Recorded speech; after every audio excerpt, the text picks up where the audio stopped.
dead end ahead. Turn back, teacher.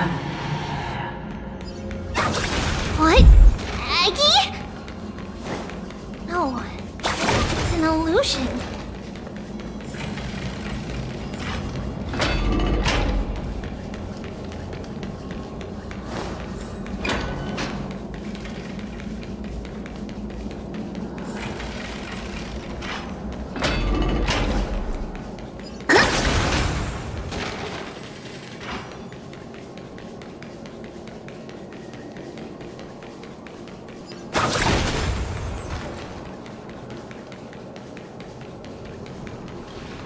Wow, this room is huge! Trinan, did you? Yeah, I saw it. Was that a warning from Oryx? What are you two whispering about? Treeby? Trinan? Trian can't even hear our own telecommunication. Well, never mind. Trian suddenly feels like this place is quite familiar. Oh, there's a whiff of safari in this room. It's right over there. Over here. Follow Trian. Trian, slow down. Yeah.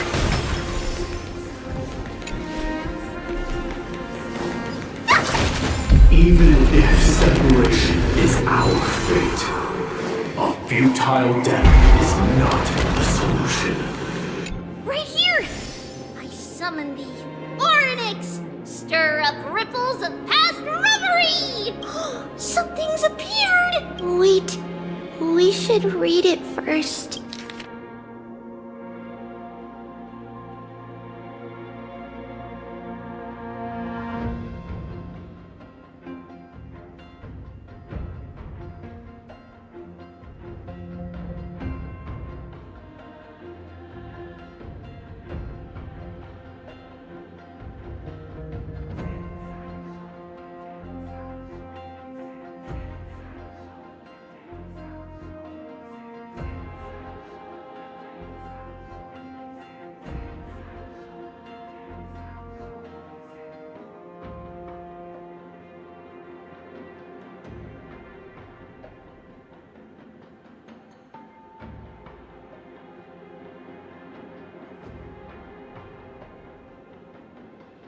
Wait, this is a letter?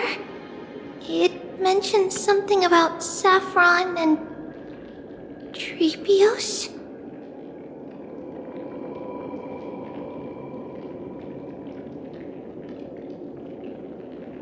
Isn't that name... Never mind that for now. Why is this letter here? And how did Trian sense it? Could it be our lost memories? Is it possible that we were already noticed by Oryx and entered their trial? But why haven't they said a word? Oryx has the whims of a child. Perhaps they're toying with us on purpose. Come on, this isn't the right time to be playing games.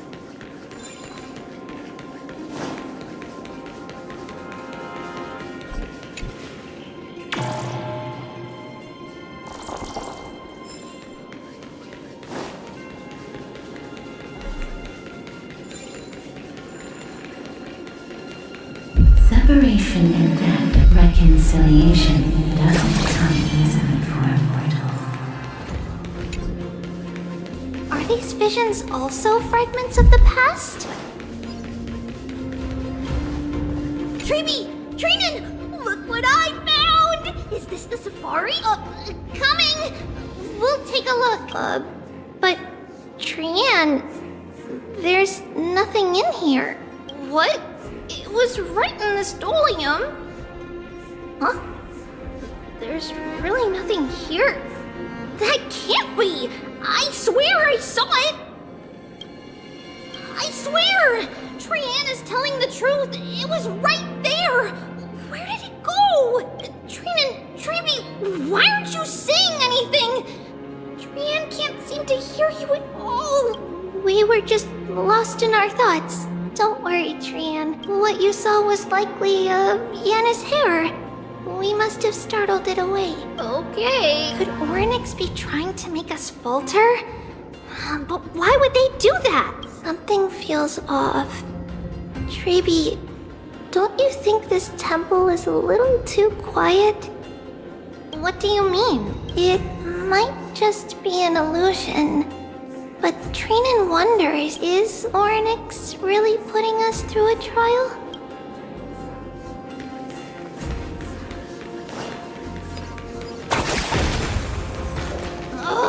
Still no luck finding any safari. I suppose we can do without it. Let's try to convince Orynyx. At least they didn't toss us out straight away.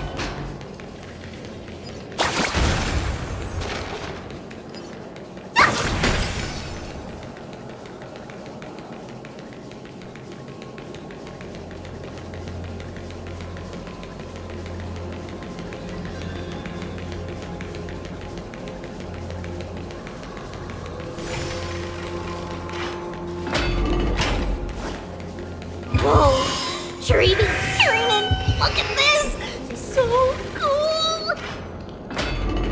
It's really quiet in here. Do all Titans live in dark places like this?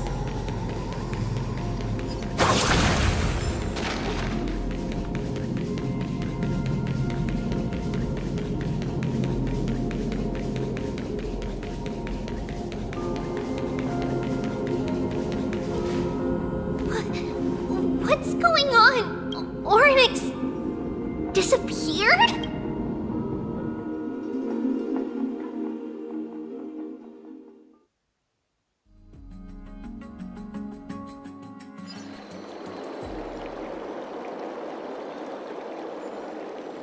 Are you saying that the black-robed swordmaster is not just tied to the Black Tide, but is also hunting for core flames everywhere? This is the most plausible possibility. First, it has a vessel that can hold core flames. Second, I'm one of its targets. Let's start with the first premise. Its peculiar ceremonial blade can interact with a core flame, as evidenced by the pull I felt when it stabbed into my chest. I hypothesized that the blade can sense, absorb, or even retain core flames. The second premise is even more explicit. When it was engaged in fierce battle with many of us and was heavily distracted, it remained consistently focused on me, or rather, on the Titan Circes inside me. So it's plundering the flames. But if your argument holds up, wouldn't they be headed to Akama soon? The vortex of Genesis is full of the Titan's core flames. Not necessarily. Let's call that person the Flame Reaver for now. If my presumption holds, that person has 3 targets. The first target is me.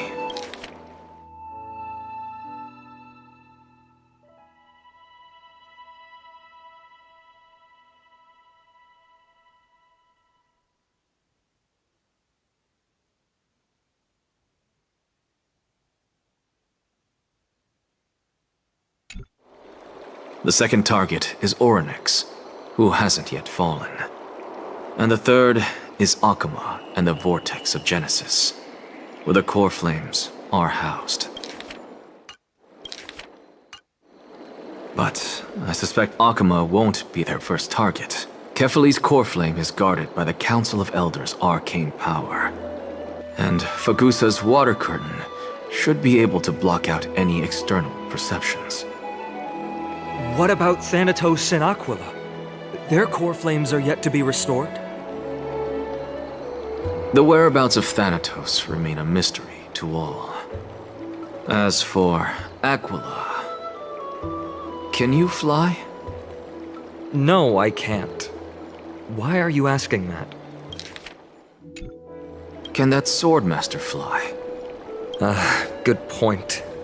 But what if they do grow wings?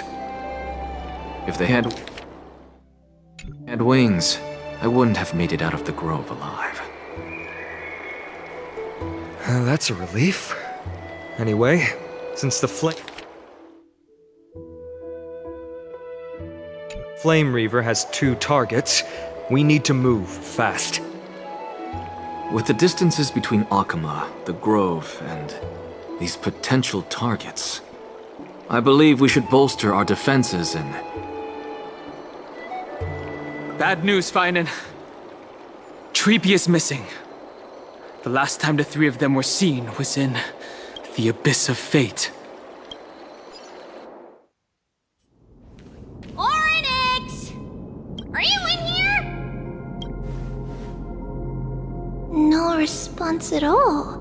Did they foresee that we were coming and hide in the fog? Or...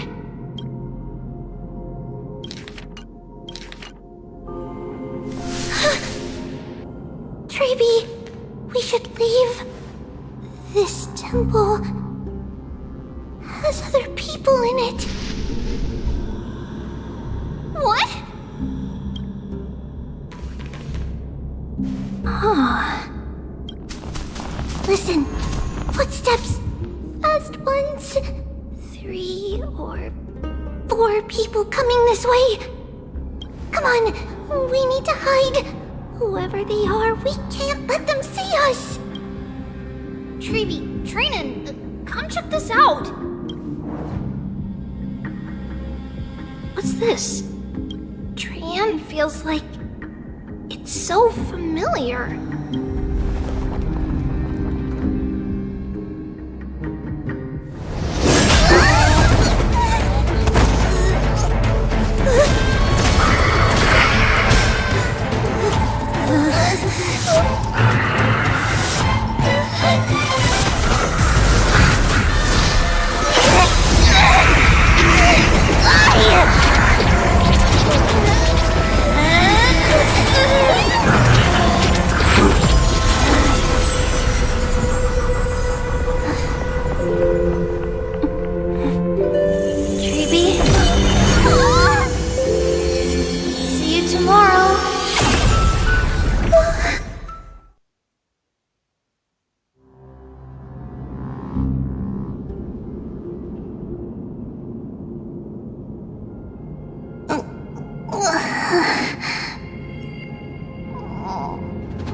Where am I? Little Gray? Snowy? And... wait... where's Trian? Is she back? We only saw the 2 of you collapsed on the side of the road when we arrived. Danny and I looked around, but we couldn't find any traces of Lady Trian. What about the black-robed swordmaster? Blast it! Of course it's them. We were still too late. I fear something bad has happened to Oryx's core flame. Then Lady Trian... She doesn't have much divine power left. We can barely sense anything. That you're both safe is already a blessing. Everyone, we must take action now. We should split into 2 groups. One group will stay in the Abyss and meet up with Aglaya's reinforcements, then search for Trian's whereabouts. The other group will come with me to pursue the black-robed swordmaster and recover the core flame. Do you know where it's headed? I didn't get to tell you this before, but Anaxa and I already have our misgivings about the Black Tide, so we've made preparations. I'll tell you the details as we move. Opportunities are fleeting on the battlefield. We should hurry. Lord Finan! Lady Treeby and Lady Trinan. I'm glad you're all right. Did Aglaya's people get here? Yes, Lady Aglaya already knows about the situation and sent along a message. Finan, I understand that Swordmaster is of great importance to you. But if you charge in without a plan, I fear that you won't be the only one who dies in vain. I understand. Hatred is a hero's deadliest poison. I have no intention of fighting alone. If that Swordmaster really is related to the Black Tide, the Chrysos heirs must not take them lightly. I have indeed planned to return to the Holy City and discuss the strategy with Aglaya. We'll need all the help we can get for this encirclement. Why don't we split up as previously discussed? Hyacinth and I will stay to regroup with the reinforcements. You go back to the Holy City with everyone else and tell Aglaya about your plan.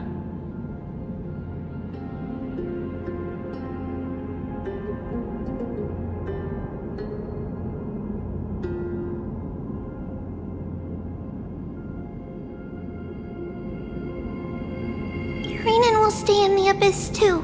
That way, both sides can communicate with each other if anything happens. Thank you, everyone. Partner, Treeby, let's go.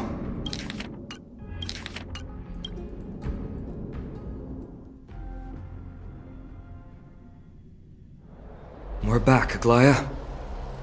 You should have come to me first, Finan. Aggie, there's no need to scold Snowy. Wakama is currently in grave danger.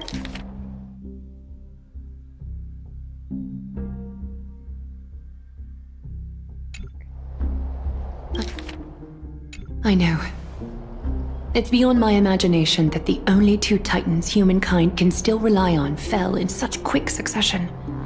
I've never seen the golden thread pulled this taut, as if it could snap at any moment. Finan, tell us your plan. Time is of the essence.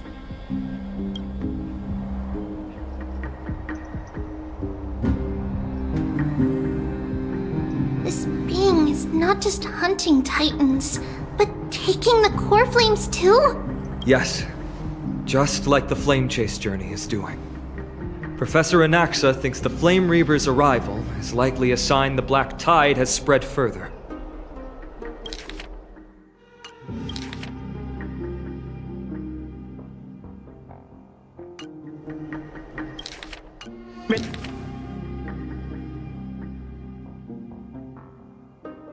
Regardless of whether you're right, this being is still far more aggressive than we expected. But its madness is also an opportunity for us. If its goal is the core flame, then that means us humans can lure it into a trap. Anaxa had already left the Holy City with Cersei's core flame while we were on our way to the Abyss, so he can make preparations for the battlefield. Tell me, what makes you think this won't end with us losing another core flame? Because this time, the power from beyond the sky is also at our side. She is the key.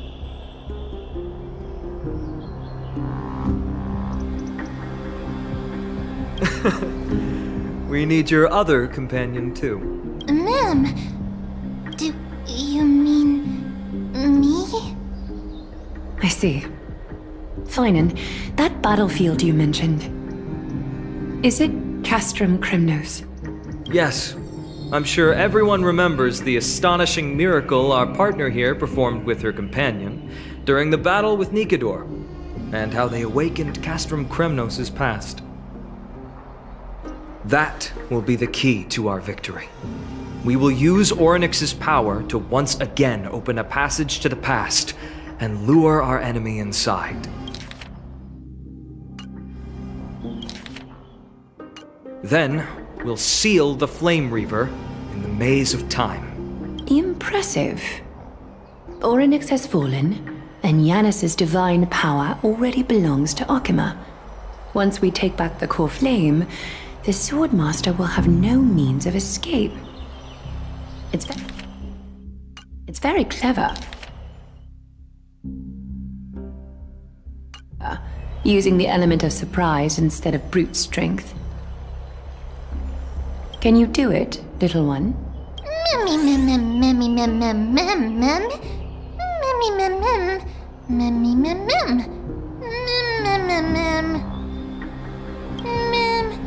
Mummy mem mem mem mem mem mem mem mummy mem. Oh, come on! Memmy mem mem mem mem. Memmy mem mem. Memmy mem mem mem mem.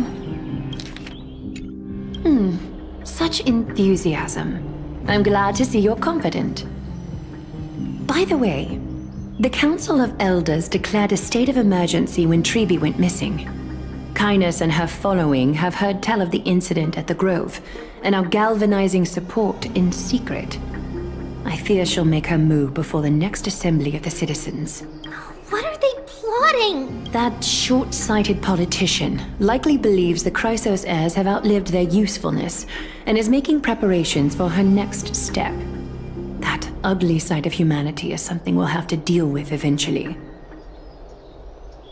But that's a problem for another day. I've sent Casterus ahead to the Council with a message. She should be able to keep the situation under control for the time being. Finan, it is my hope that we can come to an understanding on this. We must take down the Flame Reaver in one go and retrieve the core flame, and in doing so, grant ourselves an advantage against the Council of Elders. Of course. You may count on me to lead the charge. I apologize for tasking you to spearhead the plan once again, but Arkema is currently beset by enemies from within and without. The situation brooks no delay.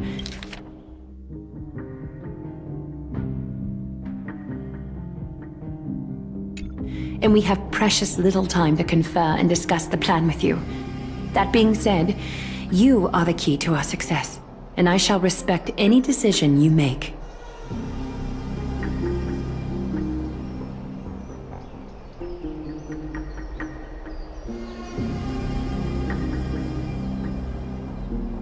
I may not be as masterful as Trian when it comes to the Century Gate, but even I can open a nice big gate if I have enough time. As for whether we can take back the core flame, that will be up to Anaxa's capabilities. Based on what I know of him, he can do it.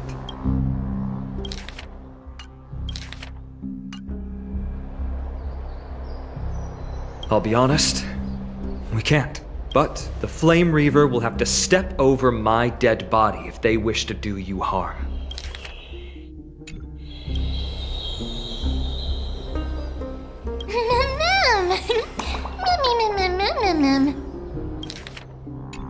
We are grateful to you for your aid, and to the rest of you as well. Now, let us be off to begin the hunt. May Kethely sharpen our gaze and grant us victory over the enemy.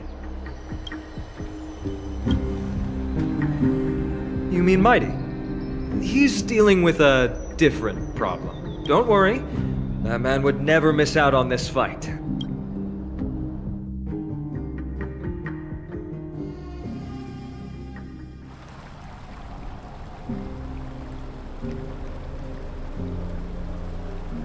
Farewell, my dear friend.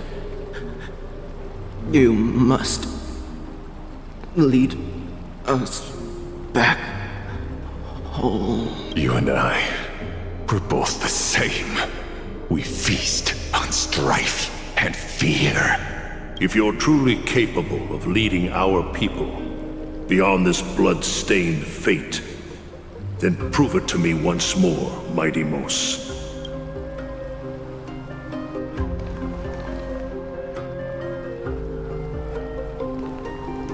I knew you'd be here. I heard you're about to set off on an expedition. That's right. It's going to be a tough battle, and our destination turns out to be Castrum Kremnos. Is that why you're here? To pray to the dead Nikador? No, just the opposite. I'm here to tell you, you can entrust the front lines to us this time. You can't afford to lose your upcoming battle either.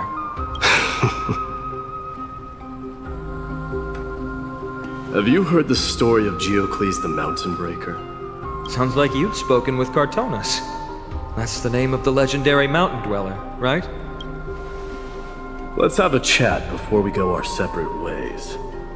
Cartonus told me that back in ancient times, the mountain dwellers lived in seclusion. They spent their days quarrying and gathering, living a simple and peaceful life away from strife. But Geocles was different.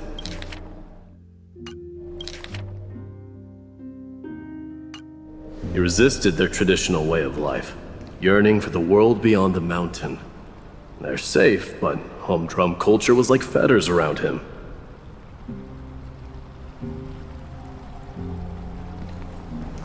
He sounds a lot.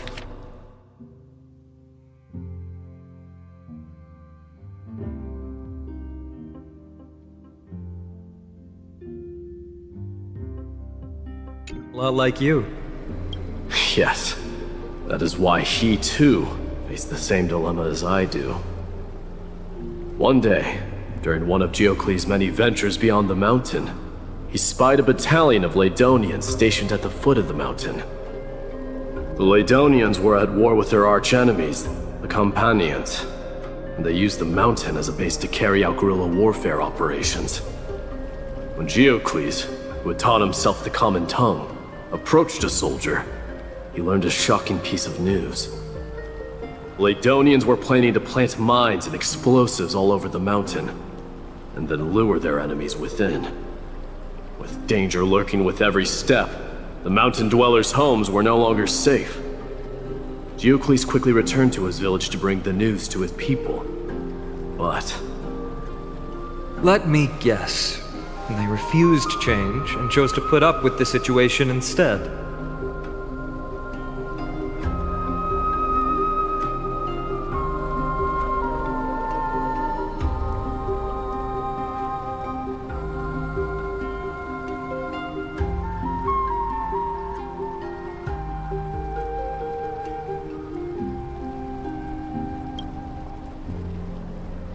that's right.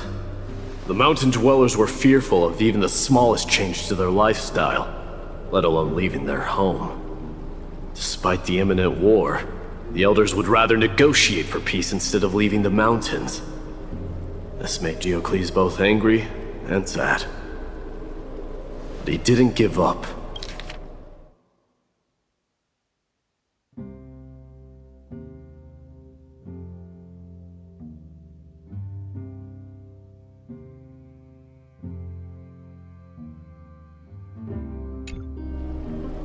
If you were in his shoes, what would you have done? Lead my people on a resistance, perhaps. I'm not sure. I can't think of a solution that would make everyone happy. A solution that would make everyone happy, huh? That's how naive we are. Well, let me tell you what Geocles did. He took the mountain dwellers' store of gemstones and traded them with the Ladonians for a massive amount of gunpowder. But he didn't do this to fight the Companions. Under the cover of night, he set ablaze the forest surrounding the settlement, forcing his people to flee the mountain. That great fire marked the beginning of mountain dweller history.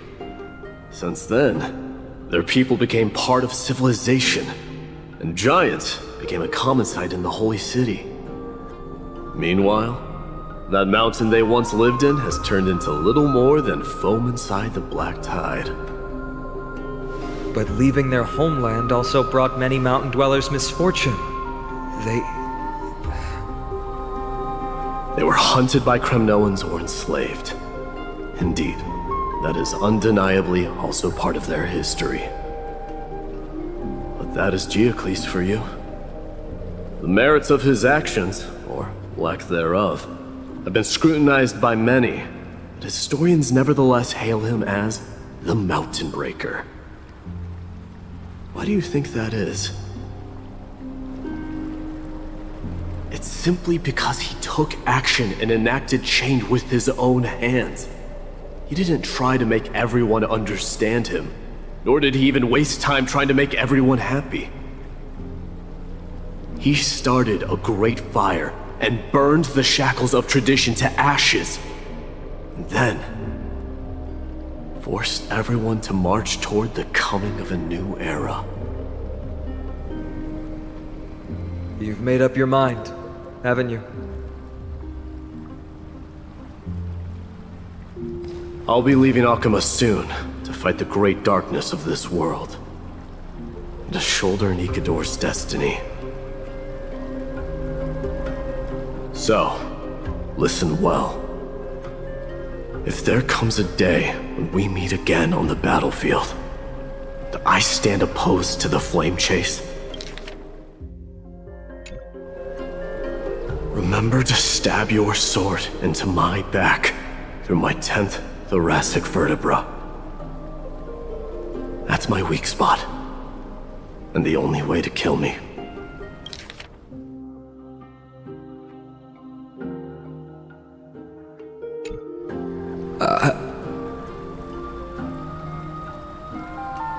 You have my word.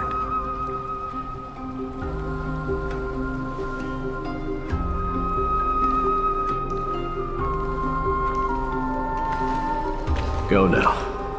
The battlefield calls.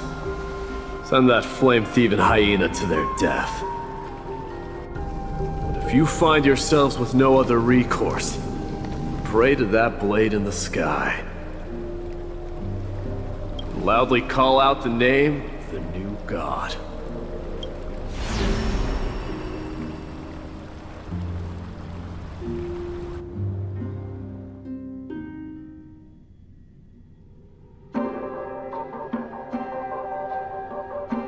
That's the sound of an all-out war. Not the kind of ruckus Professor Anaxa can raise on his own. Let's hurry. The battlefield is just ahead.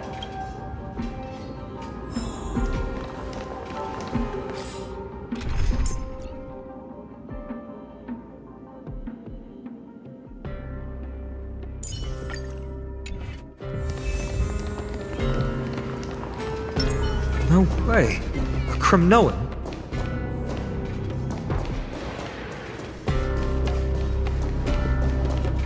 I didn't think she'd manage to send the Kremnoans to assist. Brave warrior, what's the situation on the front line? Nakaman, why are you here? What? Didn't Deglaya tell you? We have been instructed to assist you in trapping the Flame Reaver. Akalaya, that vile usurper.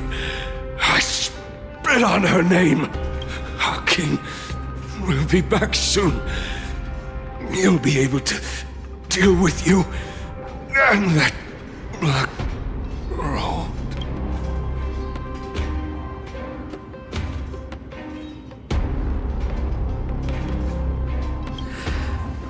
The Kremnoans really are just like their king. Rest in peace. May your glory last forever. Did they come to fight on their own accord? Or...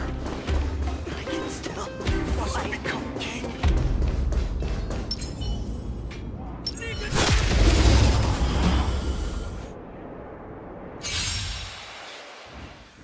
Don't let waves open up. Be intoxicated. Naughty child.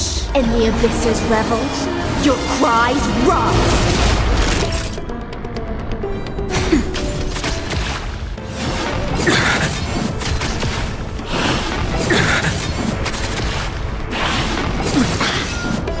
Root here. Existence is of no future will come. Awful. Sink with me. Time for a shot. That's better. Like a warm current. My fist. Just in time.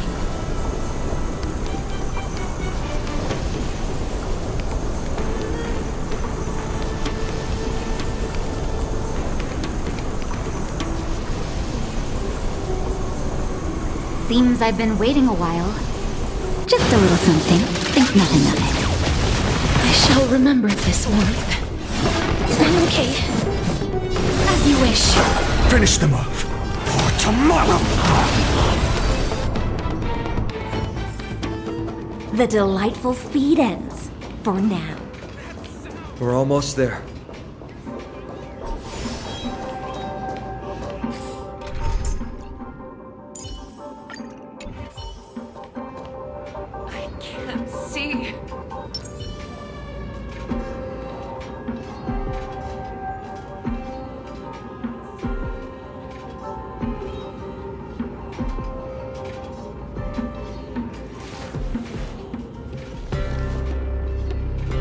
this was my childhood dream, huh?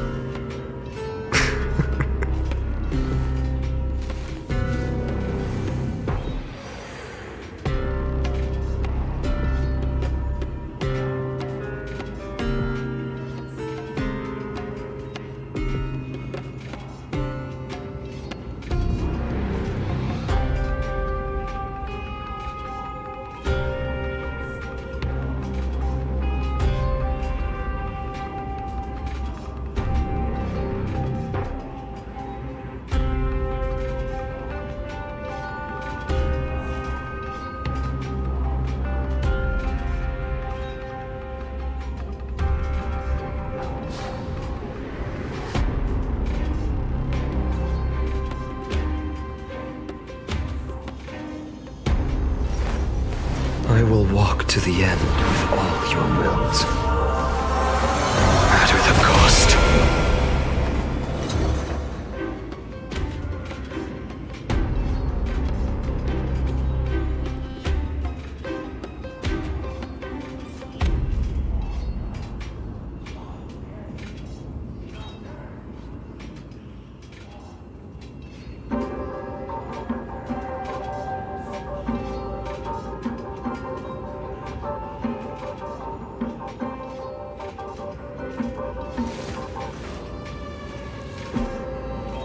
My childhood musings, huh? So naive.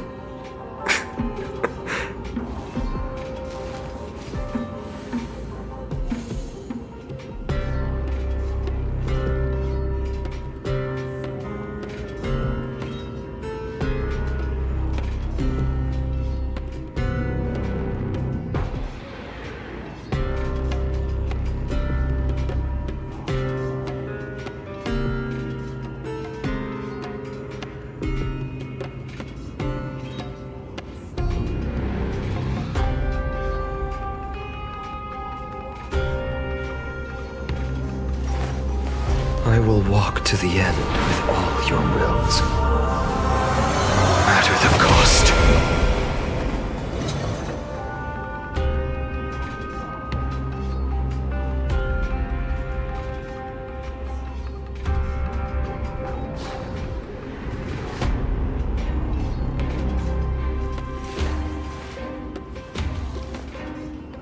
So this was my childhood dream, huh?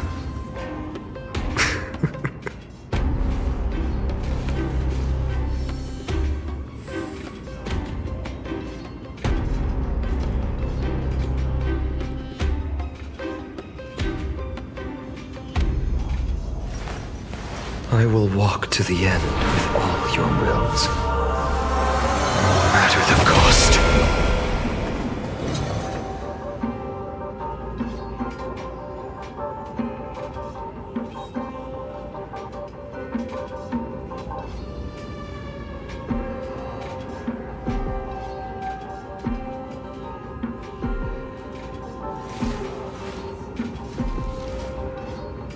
My childhood musings, huh? So naive.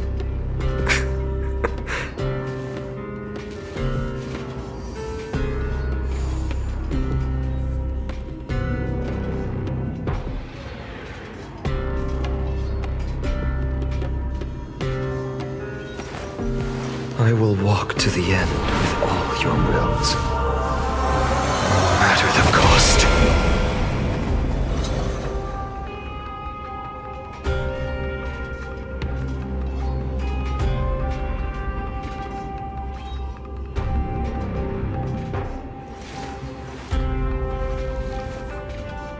So this was my childhood dream, huh?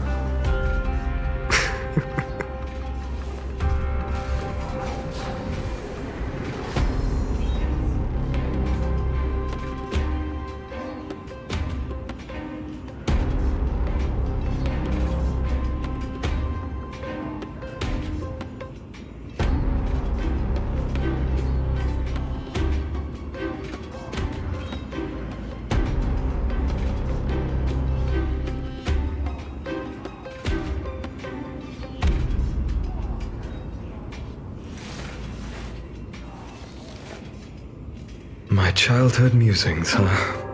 So naive.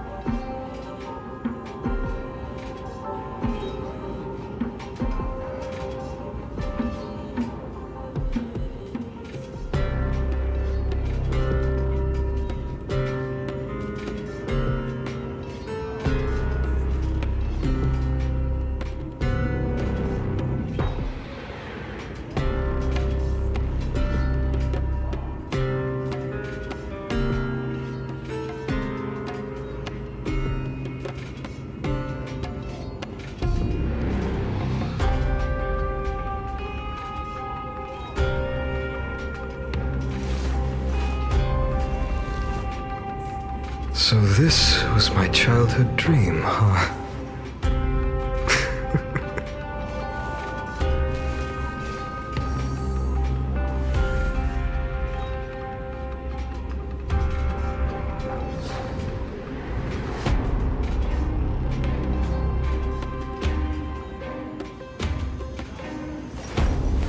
I will walk to the end with all your wills, no matter the cost.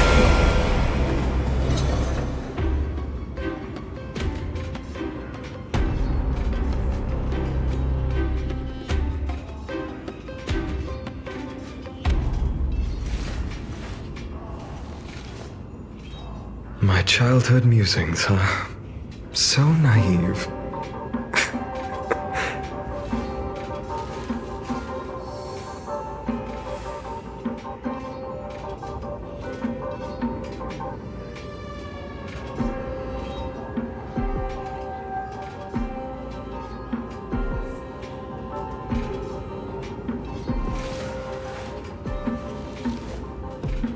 So this was my childhood dream, huh?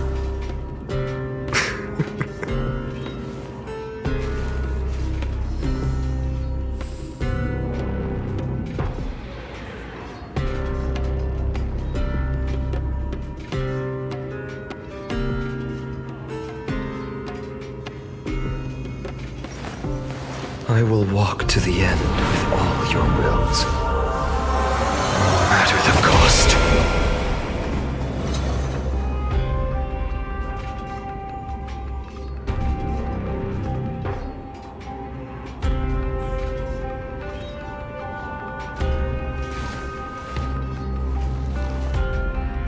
My childhood musings, huh? So naive.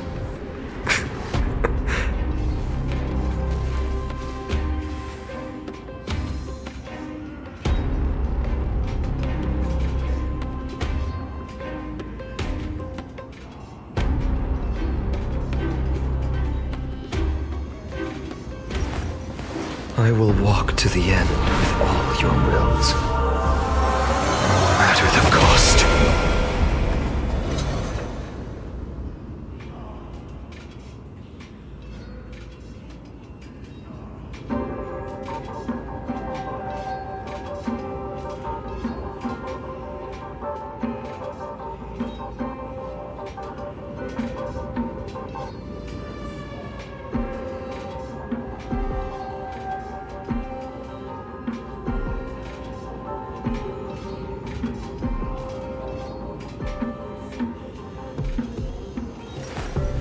I will walk to the end with all your wills, no matter the cost.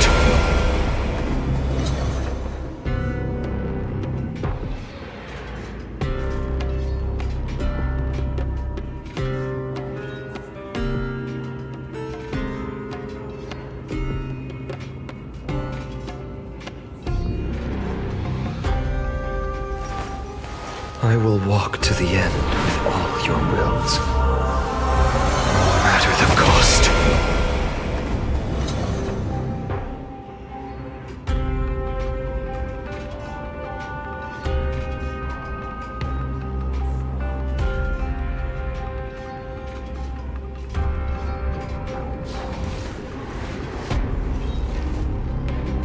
So this was my childhood dream, huh?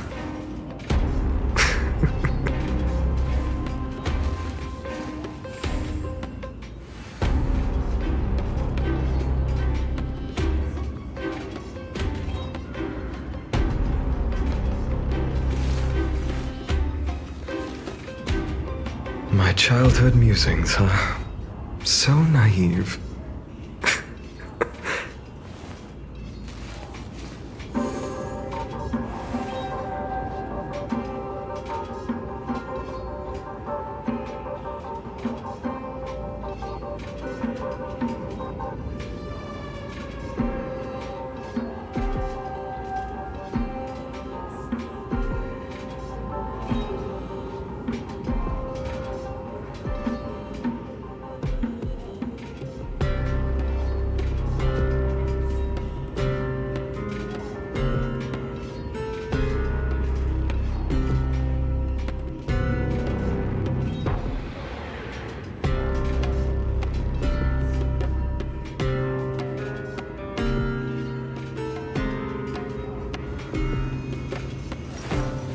I will walk to the end with all your wills. No matter the cost.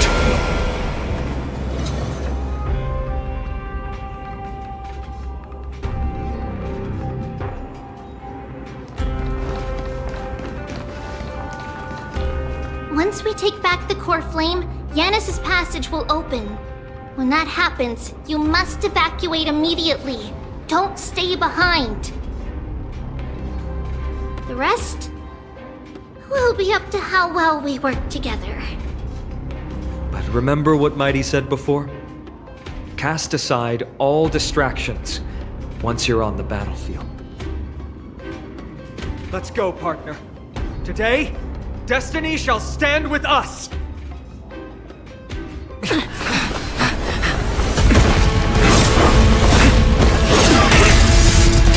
Finally.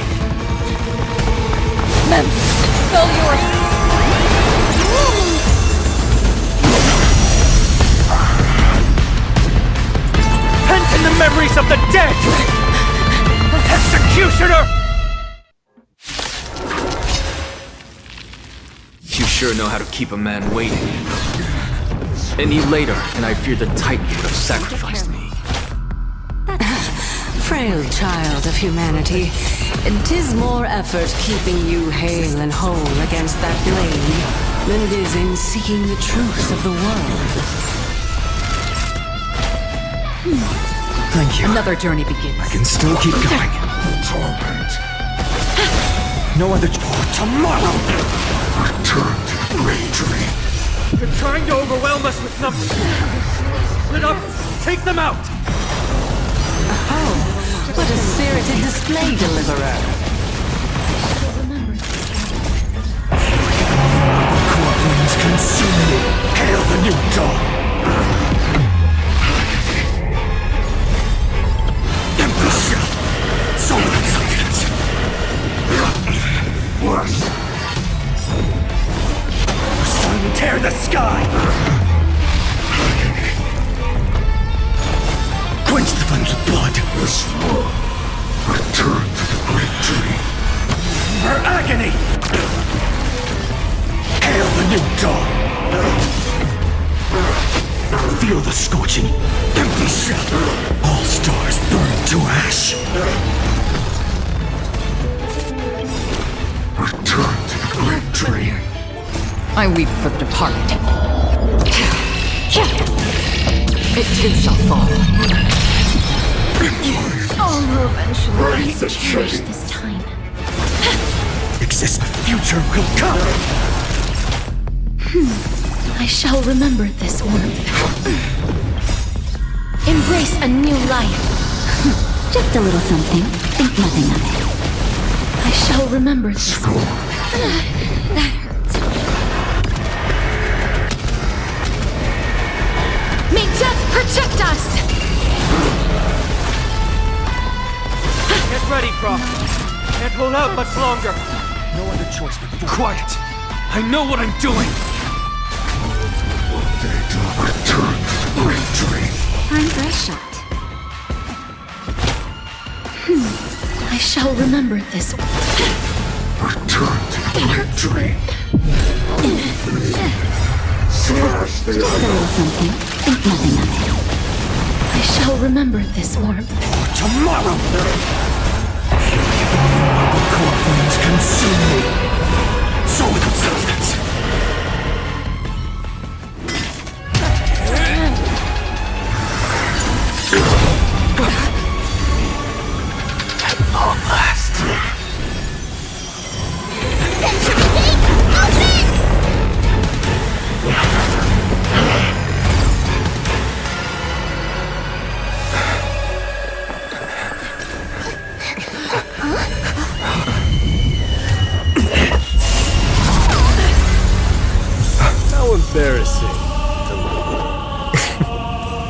didn't come down from the sky? This city is mine anyway. So why shouldn't I go through the front door?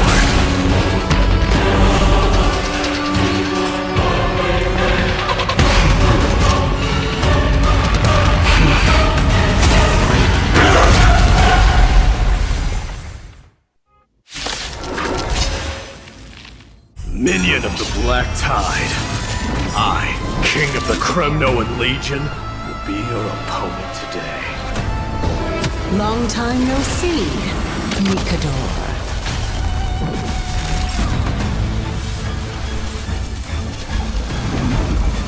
Nap time. Another journey between the still waters of oblivion. Leave root here. Existence of the future will come. Naughty child. Free with... Such petty tricks. As you wish. Leads to self-destruction. I am sending a dynasty to its end.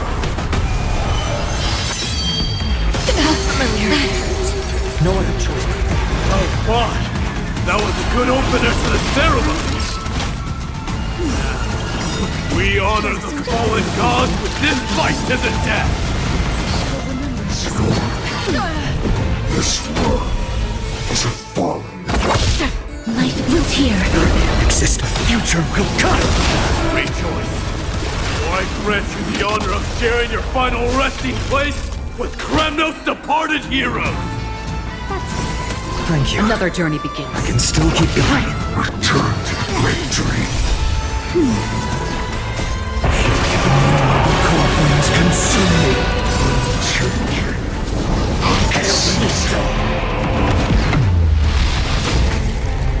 The flames are not strong enough. Empty shell. I'll never yield to fate. So without substance. Sun tear the sky.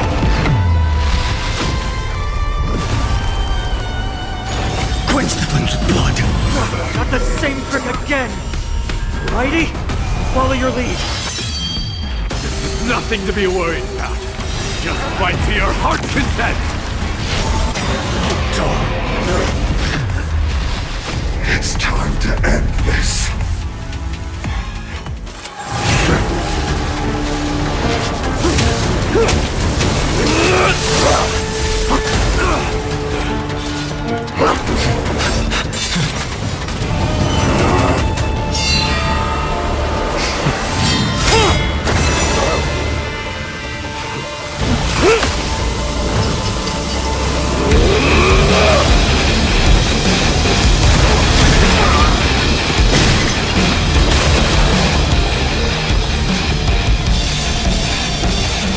Heroic souls of strife, heed my call!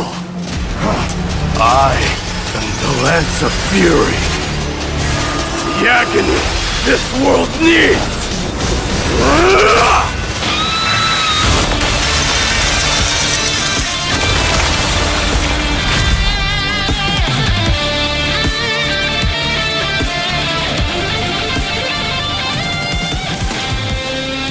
Witness this. A new god has come to Castro Kronos.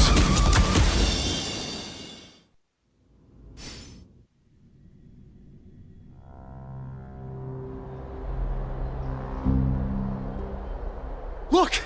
The warriors have returned! But are the rumors true? Has Oryx fallen? It's as the Council of Elders said. We face a dangerous threat. Yet the Chrysos heirs are only inciting more chaos. They don't care about the people's safety. They really gave the core flame of strife to a Kremnoan at the end. What a noisy crowd. This, doesn't feel right. It's probably because Oryx is gone. Oryx was a generous titan in the eyes of the people. They graced us with miracles, allowing humanity to reap many a convenience from the past.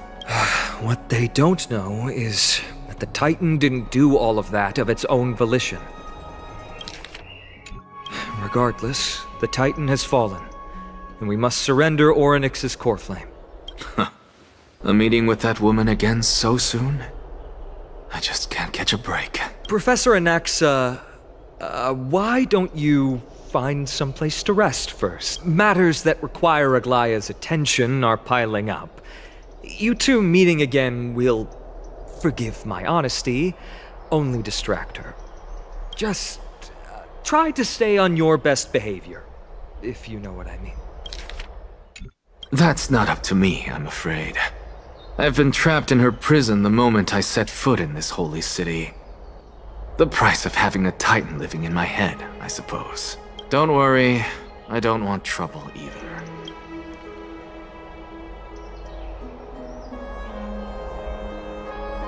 They have differences in ideology. Alright, I suppose that's putting it lightly. Don't worry, you'll figure out the intricacies of these relationships sooner or later. I'm sure you don't need my help handling Orynyx's core flame.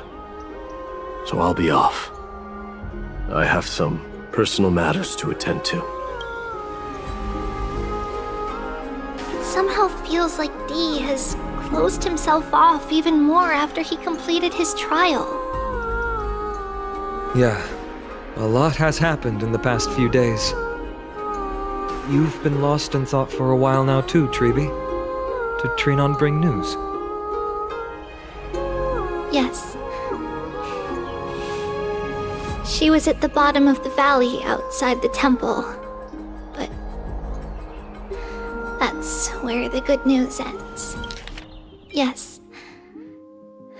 She has found Trian. Yes. I'm sorry. It's alright. They also found someone else besides Trian. He was no better than a corpse when Trinan and Hyacinth arrived. He had suffered more cuts than could be counted and leaped off a cliff from a great height, all to free Trian's body from the clutches of the black-robed swordmaster. What a brave soul. Do we know who he is? Yes, it's Krateros.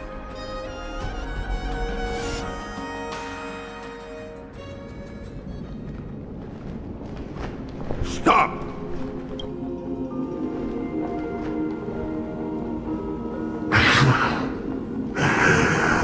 If you want this girl dead, you'll have to kill me first. How ludicrous. Your body made of flesh and blood as it is will not survive more than a single strike from me. Valorous death before glorious return. As a Kremnoan, I know not the fear of death. She's lost her divinity. I have no interest in an empty shell. But answer me this, child of strife. Why do you raise your shield for her? As the leader of the God Shield Brigade's elite, I protected the king against the Black Tide with this very shield. And I've done this over and over, hundreds and thousands of times. A pathetic killer like you could never understand the weight it bears. Pity and crumble like rusted iron. Good! Supreme glory shall be mine, as I indulge in the libations and incense offered by my descendants. Come, let us fight! For Kremnos! For my king! For Amphorius!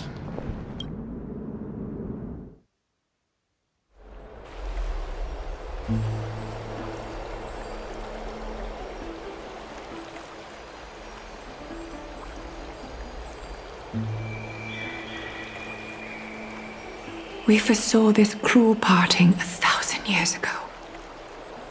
Today is but a reminder of that bitter taste. But Lady Aglaya, I don't understand. it wasn't life itself that Lady Trian lost. Why does she look like she really turned into a doll? I don't understand. Don't be sad, Hyacinth. Trian has used up her borrowed time from Yanis, that's all. Her spirit is now riding the west wind, flying ahead to a world free of sorrow.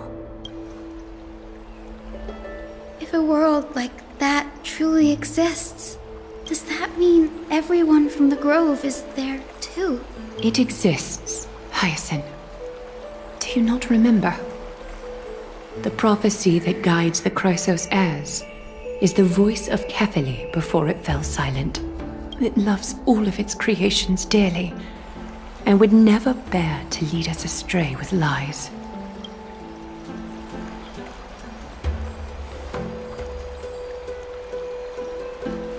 What about the Crimnoan veteran? How is he doing? The Twilight Courtyard has done all we can. Even so, we've only managed to keep him from breathing his last. I had to use the Sky Priest's techniques to help him to walk again.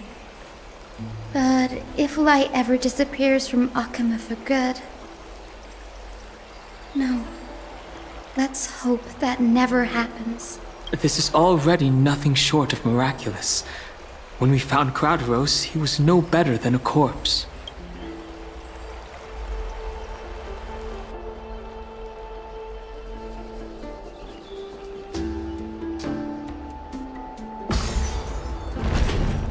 The parting hour is upon us. Yet the golden thread runs slack. The heroes have returned with their spoils. Everyone, please take this opportunity to rest and prepare for what awaits us. You've returned unscathed and brought tidings of triumph. Truly a moment worthy of celebration. It's incredible to think that we returned Nigador's core flame not so long ago. It wouldn't be an exaggeration to say that you and your friend's arrival has melted the glaciers of history.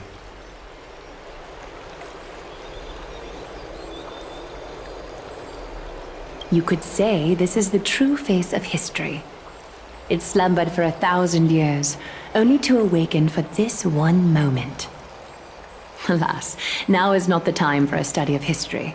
I do not see a Naxa around. Was this under your instructions, Finan? Yes. It just seems much more efficient than letting you two go at it endlessly. A rash decision. After all, he still bears a core flame with him. I do concur with your assessment of efficiency, though. Now, let us table the issue concerning him for the moment. The more urgent matter is the core flame of Orynyx. The Chrysos heirs had initially crafted a plan regarding the order to return the core flames. For titans like Orynyx and Circes, who harbor no intentions of harming humanity, our strategy entailed assuming their divinity only at the very end.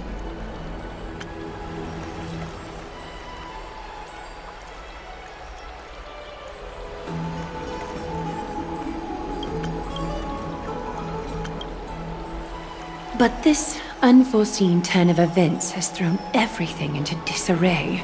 If we don't return the core flames to the vortex of Genesis, and we leave the Titan's divine positions vacant, we can't even begin to imagine the disaster that would follow. But the most pressing issue at hand is that we haven't found the Chrysos heir capable of bearing Orynyx's divinity. Finan, Castrus, Mighty, and Hyacinth. Treepy and I devoted a millennium scouring the world, only to find these few people. Only a chosen few possess the capacity to assume divinity, the elite among the Chrysos heirs. We would never hastily extend our invitation without first verifying their potential to bear such power. Yet we cannot compel anyone into divinity, as it would be no different from sentencing them to the gallows. Truly a dilemma. Yeah.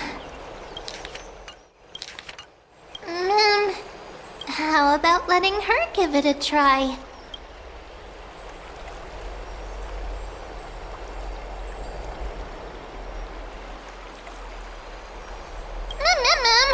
Mem special mem. Mem.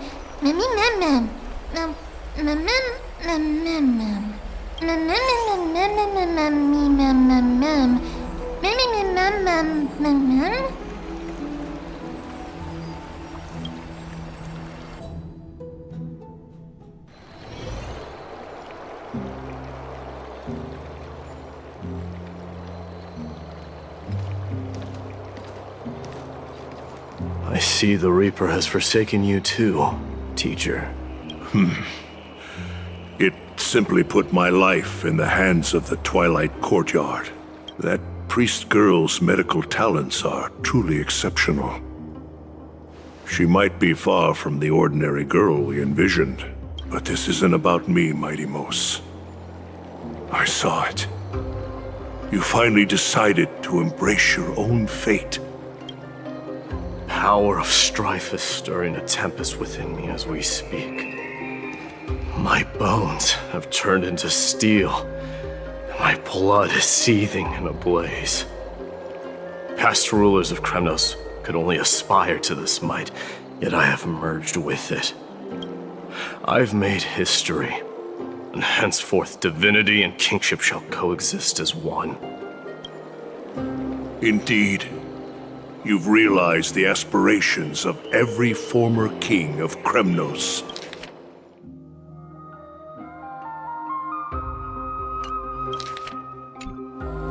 And now, you can at last bring our people home and reforge the glory of Kremnos. Unfortunately, I harbor no such desire. What? What do you mean by that? Over 2 millennia past, devotees of Nikador's might banded together beneath their feet and erected a city of their own. Ever since then, Kremnoans have served as the blades wielded by the god of war, following the Titan's path in its conquest. Yet, gazing upon our history through the lens of my newfound divinity, I now see it with unprecedented clarity. This history is sheer absurdity and inferiority.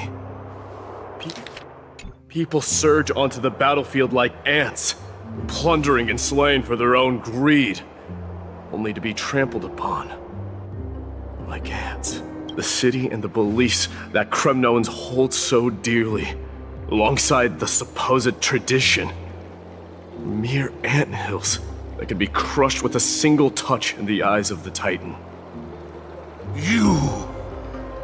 Are you trying to strip Kremnoans of the pride we've amassed over thousands of years with mere words? That pride holds little significance, Krateros. Now that I've assumed the divinity of strife, my next step will be to renounce the title of king. No. No!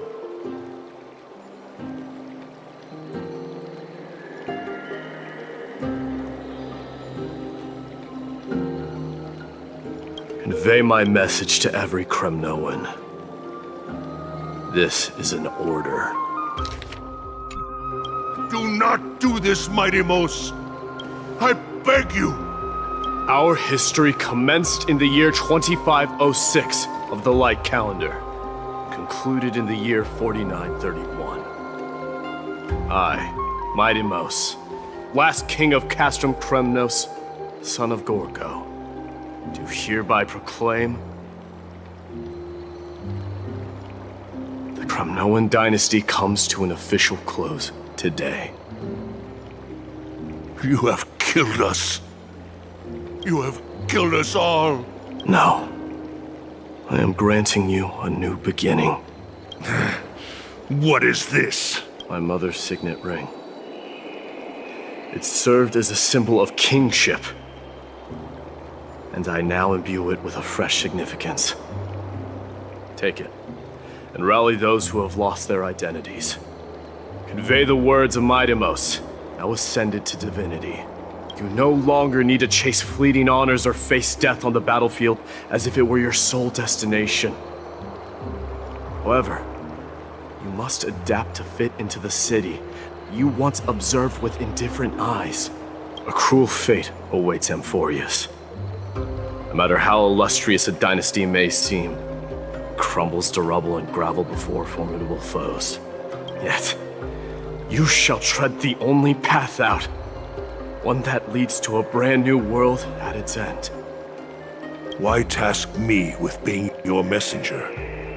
Why not explain all this to them yourself? Because only humans can guide the path to be trodden by humans. It's not the lot of humans who crave the power of gods and spiral into madness for it, but humans who stand ready to raise their shields high to protect the lives behind them.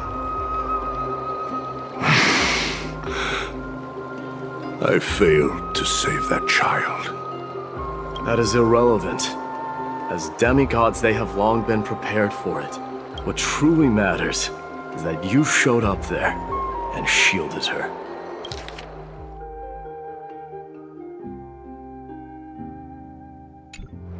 The one who persuaded Aglaya to set me free that night. Was that you, Mighty Mos? Yes. She's not one to easily make a concession. What did you offer her? I staked my mother's name to guarantee the integrity of your soul to her. And I promised her that I would dedicate all I have to the Flame Chase journey. And what is next, Mighty Mos? Where will you be headed now? To the place where I belong, to fulfill my promise. The madness that has plagued Nikador and the darkness that has consumed Amphorius. It's now my turn to fight against it. There are some people to meet with before I leave. Let's go.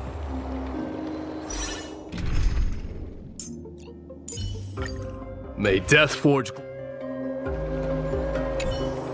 And what is next, where will you be? And where will you be?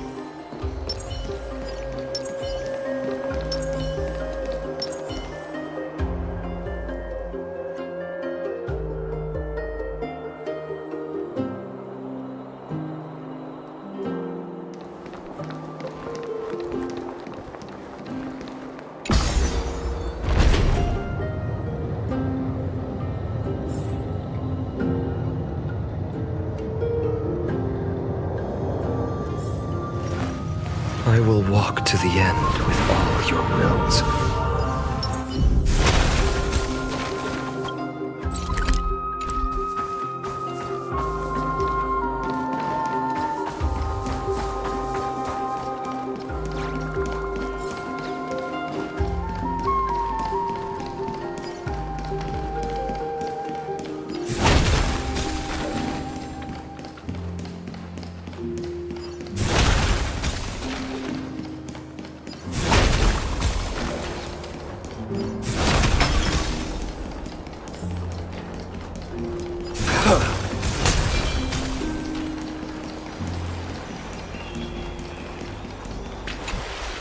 You're here, Mighty Mos. It seems that you are prepared. Yes. You aided Akima through yet another trying ordeal, and my gratitude knows no bounds. Isn't that exactly what you wanted? Not everything unfolds according to my plan. In the current state of the world, I can only proceed one step at a time. Furthermore, you are ready to dedicate all that you have, regardless of the promise you made to me, aren't you?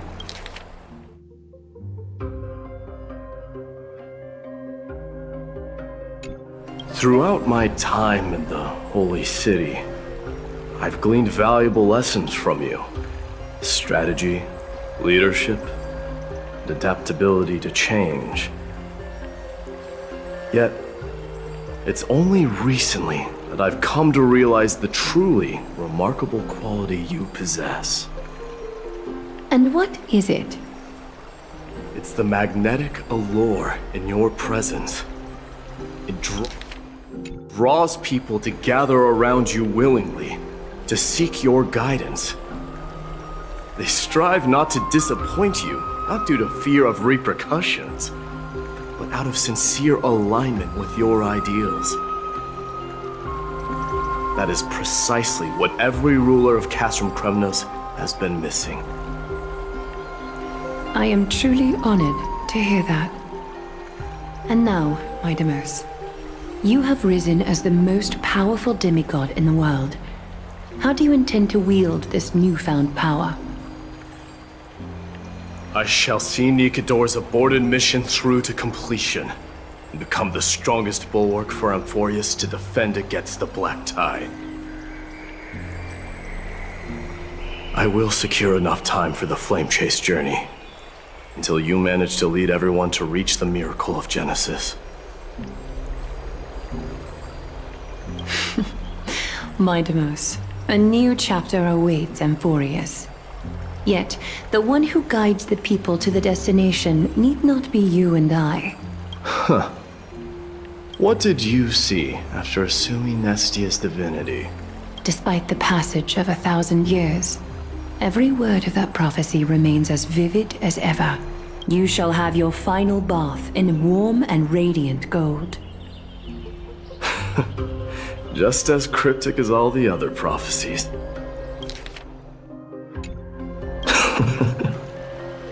What's the reason for the laughter?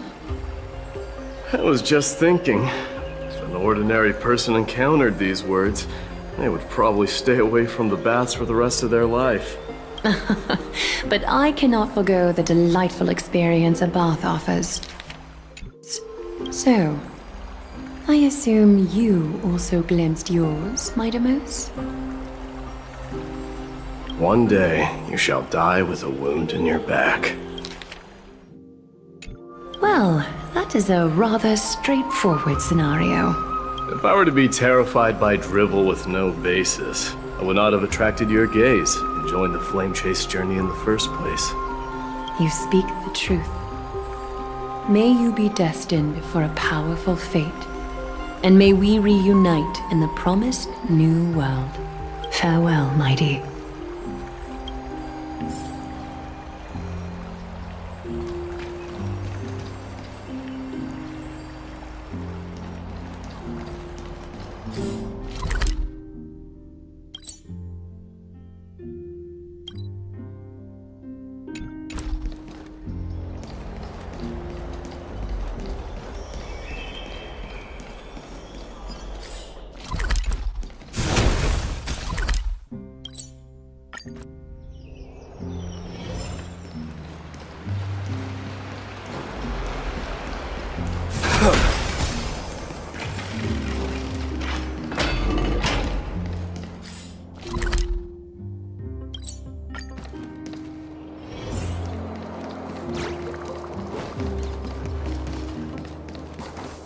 Is Lady Trebios not here?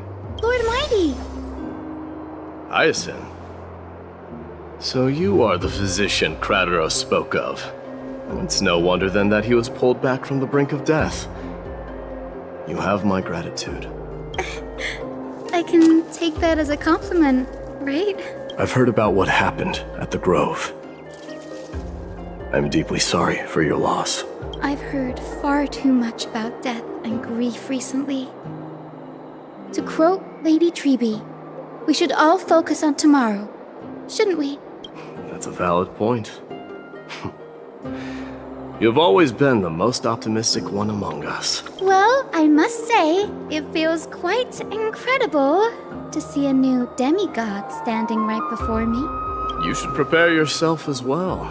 Humanity has already taken hold of strife, and one day it will also reach the sky. Do you really believe I can do it? Even my ancestor, that hero of legends, couldn't conquer the core flame of Aquila. Given your good rapport with the demigods, you should know that the path to assuming divinity is never limited to swords and spears. You've always been so perceptive, Lord Mighty. Rest assured, if fate has truly selected me... right. You are here looking for Lady Treeby and Lady Trina, no? They're not around at the moment. Is there a message you'd like me to pass on to them? No need. I've already bid farewell to Aglaya. Meeting with the Oracle is simply a matter of courtesy. You've bid farewell? I'm heading back to Castrum Kremnos to fight against the Black Tide. In all likelihood, I will never again return to Akuma. Oh. On second thought, there is something that I'd like you to help me convey to them. I'm all ears, Lord Mighty. I'll make sure to convey every single word. Tell them that there is no longer a need to send scouts behind enemy lines. With a single message, the Lance of Fury will target anyone who dares oppose Akuma.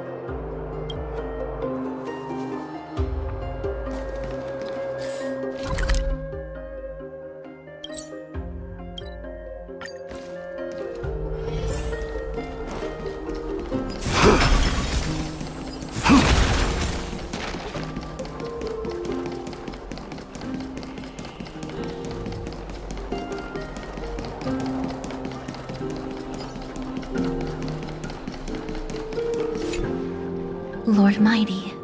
I'll be embracing my destiny before you do. Can you feel Thanatos right now? I don't feel them at all. Regrettably, you have been painstakingly seeking that Titan for so long. But have you ever considered reaching out to me for help? You mean... Death refused to ferry me. If you were to send me to the Netherrealm, I may uncover clues along the way back. I would never do that, Lord Mighty. Death is not a game. You're right. That may very well be the reason why my people have struggled for millennia.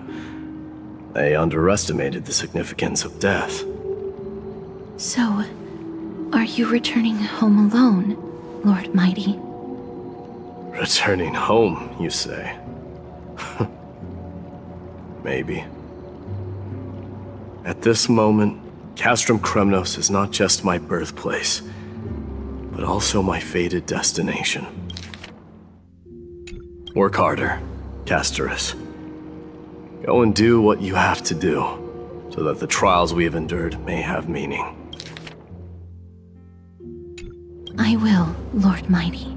May we reunite on the other side, where the warm west wind blows. May we reunite. May we reunite.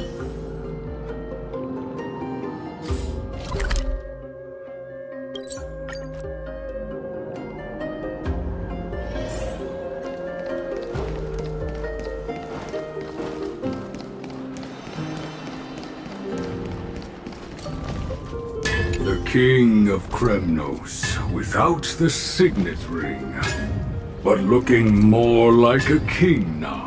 No longer the king, Grand Craftsman. Matters not the title. Surpassed all former kings your achievements have.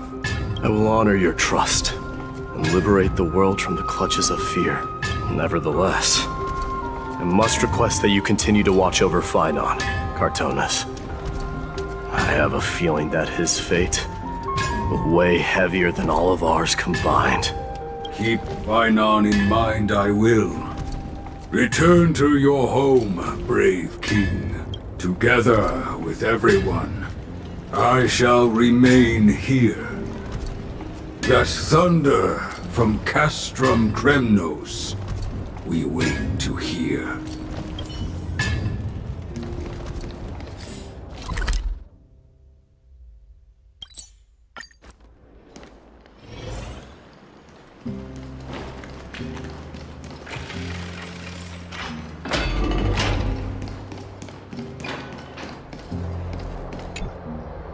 Mighty? Outlanders? No. Trailblazers. I will soon make my way to Castrum Kremnos. If all goes according to plan, this may be our final meeting. I just want to let you know that I appreciate everything you have done for Amphorius. reflecting on the past and moving forward to the future. A challenge I faced as well. Though we never had a chance for a deep conversation, after all we've experienced together, you are also an ally of the Trailblaze, Mighty. That means a lot to me. May success accompany your trailblazing wherever it leads. How about you let me guess what's on your mind? Are you gonna say something insane again, Trailblazer? What are we going to do without you? Just smile if you don't know how to respond. Now that I bear the divine within me, I can get the vague feeling that you have a great significance for the future of Amphorius. With this departure, I fear that I will never again return. Can I entrust you both to watch my back? And to continue supporting the Flame Chase journey in my absence? Rest assured, we'll do everything we can. You have my gratitude. Then, farewell. Hold on. Yes? Let's at least snap a photo together to capture this moment. Shall we? Sure, let's do it.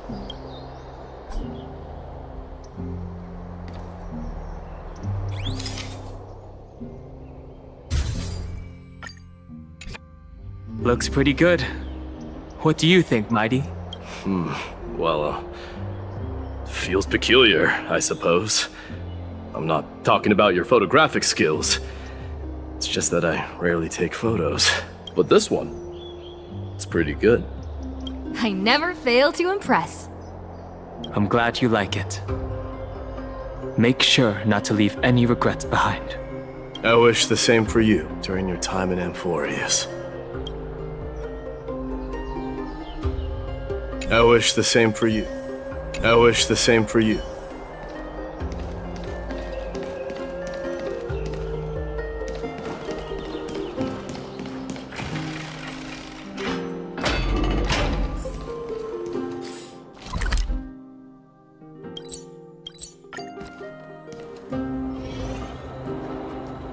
The prince is here! Run! Hold on! Lord Mightimos isn't the prince anymore. He's now the guardian of Amphorius! What's going on?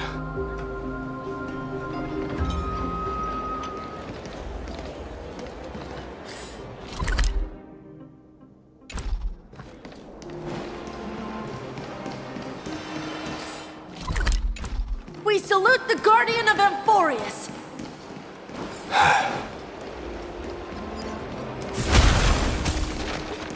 We salute you. Farewell, Savior. It's been a while, Guardian. I should have known you were the mastermind behind this. Hey, don't go pointing fingers without cause. I swear I'm innocent this time. See those kids over there? They're the ones who brought everyone together. I admit, that took me by surprise. Were you seriously just going to sneak off without a word with me? Well, I was actually on my way to bid farewell to you, but ended up running into this. Oh, that's quite an honor, I suppose. We better not leave them waiting too long, don't you think? The road to Castrum Kremnos from here is long. Perhaps it wouldn't be a bad idea to take a moment and etch their faces in my memory one last time.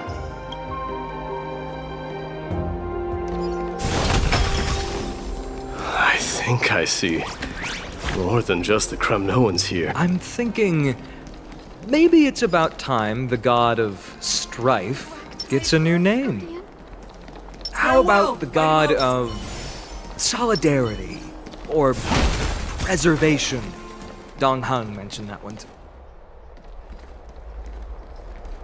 All right, it's about time for us to part ways. Any final goodbyes you want to share? This might be your last chance.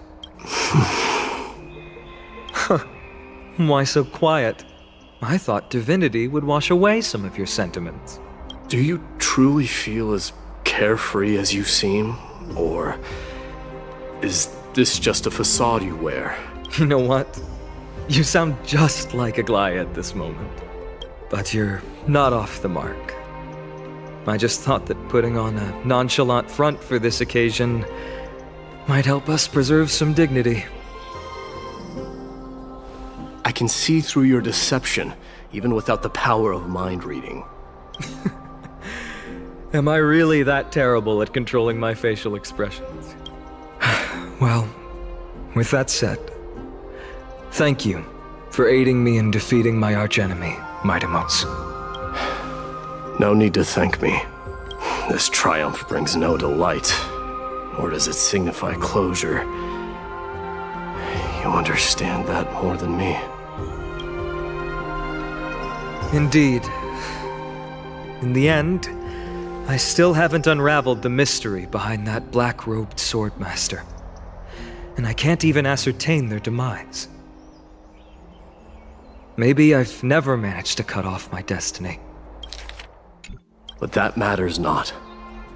Pain may be cured, but scars remain, and this should not be effaced.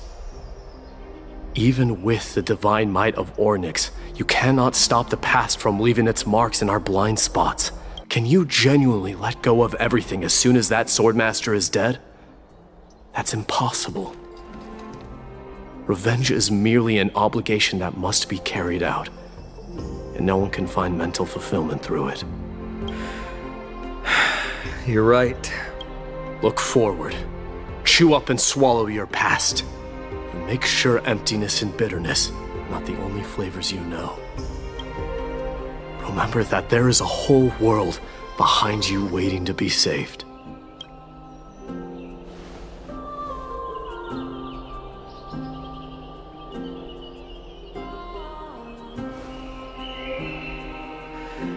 I will keep that in mind.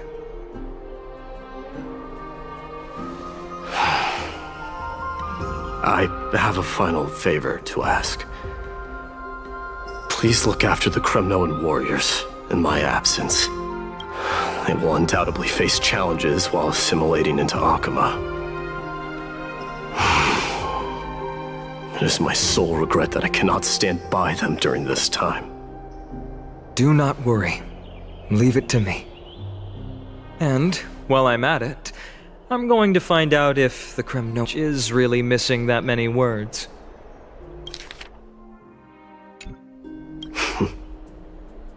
The Kremnoan philosophy can never be encapsulated in a mere dictionary. But if there's a chance in the next life, you should come visit my library.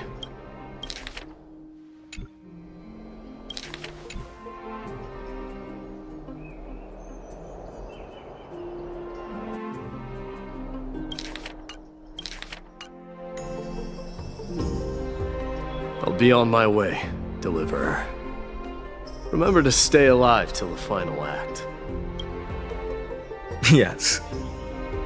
Same goes for you. Don't die too easily. May triumph always be yours, Midamos.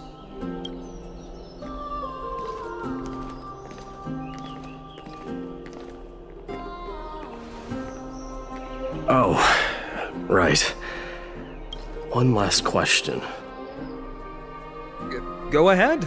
You better not leave any regrets behind. Are you the one who told Cartonis about the signet ring? Well...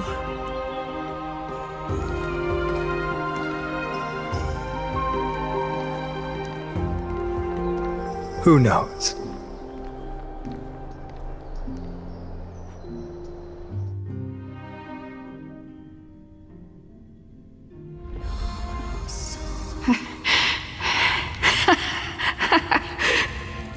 Get up, my son. You showed great courage in today's training. Let's wrap it up for now. Yes, Mother. Mother, there's something I want to ask you. What is it, Midamos? Why must we learn to fight? It is for glory and honor, my son. For Kremnoans, mastery of swords and spears is ingrained from birth.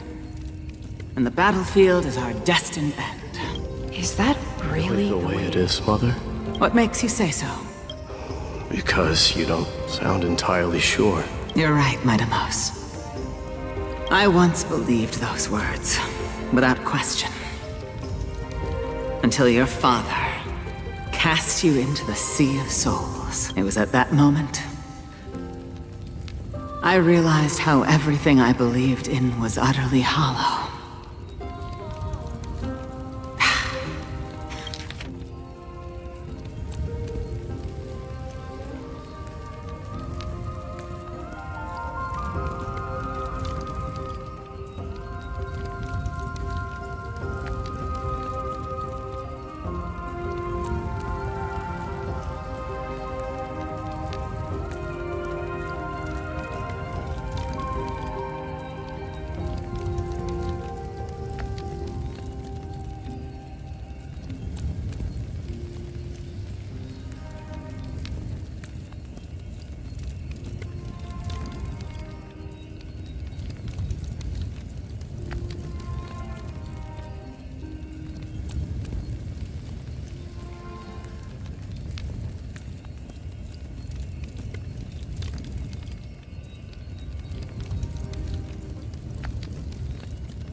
I no longer put my faith in any oath or doctrine. Now I have just one role. That of your mother, my Deimos. Your guardian.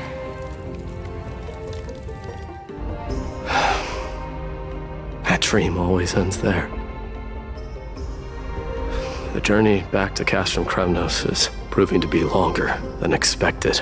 Krateros said that shortly after my fall into the sea, my mother challenged my father to a duel. She died through father's treachery, and I never saw her face. Yet each night she would show up, waiting by the flickering firelight. I always anticipated the sequel to that dream, believing she had more words of wisdom or guidance to offer. But now, I think I finally come to understand. That is all she wished to tell me. And now, I too am left with but one role.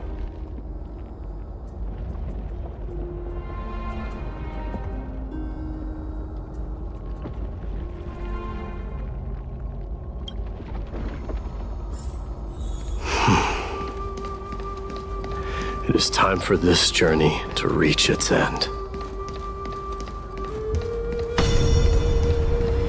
Look! My Deimos is back! Glory belongs to you! We've got fresh pomegranate juice. Want to try some? Welcome back! We meet again, Your Welcome Highness. back!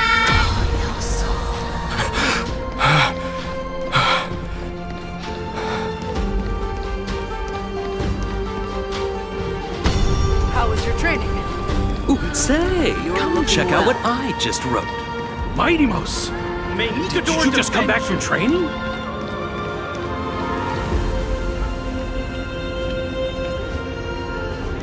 It's been a I'm while. gonna beat you at the festival. Welcome home, my Deimos.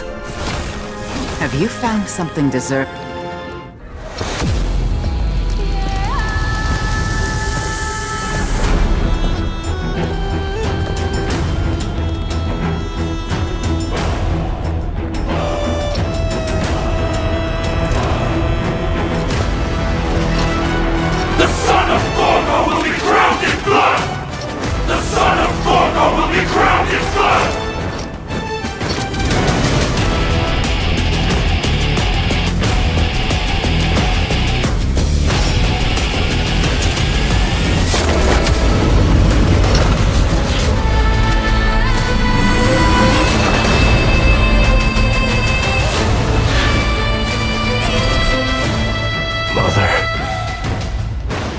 I'm home.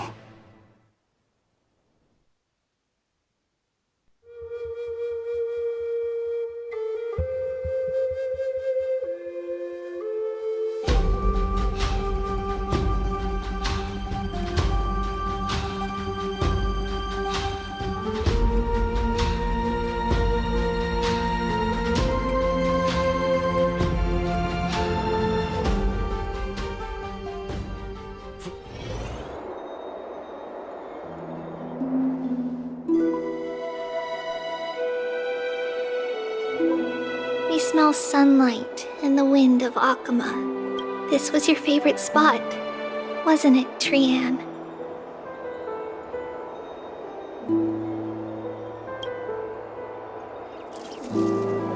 Lady Trian, why did it have to end up like this? Take it easy, Cass. Departure is a part of life. It's just that ours isn't as tumultuous as it is for ordinary folks.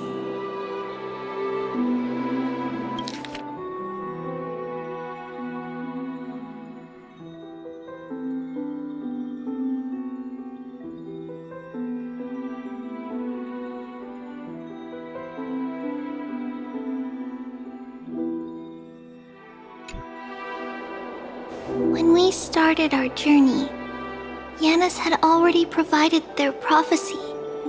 Just like how that Titan divided themselves to create the countless passages in the world.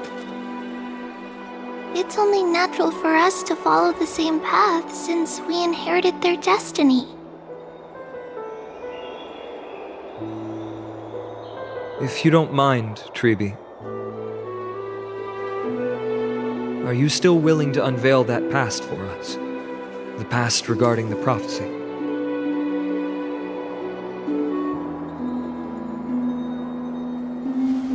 What do you seek to learn, Snowy?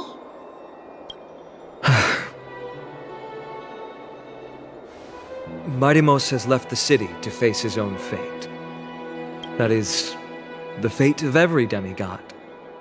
We will all eventually let go of our past to follow the same path as his.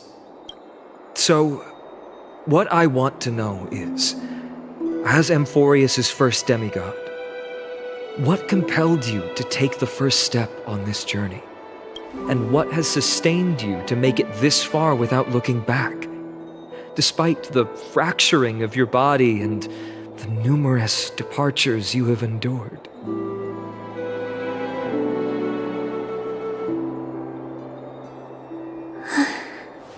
All right. Teacher, are you sure about this? Dee is already doing what he has to do. What reason do we have to keep it from them? Let's go, everyone. Let's go to the Abyss of Fate and see how it used to be.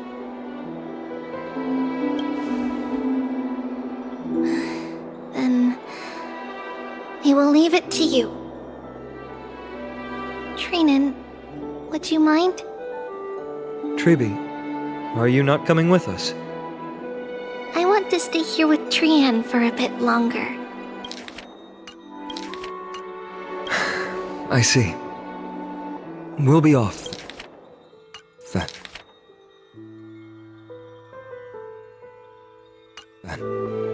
Take care. Since you have made your decision, then let's proceed as you wish. See you later, teacher. Cass, are you not going with them? No. I'd prefer to remain here to accompany Lady Trian. She hated being alone. What's this?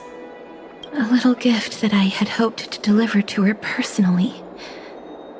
Though fate had other plans. Oh. So you saw us arguing that day? Yes. I figured Lady Trian would like it a lot, so I bought it. I see. Cass, you know, I recognized it immediately that day. It truly is an authentic piece from Yanisopolis. Then why? It's just that Trian had forgotten far more things than I. For example, she forgot that this glass object meant something unfortunate according to the traditions of our homeland. I'm sorry, Lady Treeby. Should I... No need to apologize, Cass. At that time, I simply didn't want her to be trapped by our past, especially considering how much time had passed since we left home. But now... it might just be the perfect gift for Trian. All shall bid farewell to one, and that person alone will witness the miracle. While you and I have long accepted this absurd fate, they remain fresh and inexperienced. Teacher, don't let the weight of that cruel prophecy crush their spines.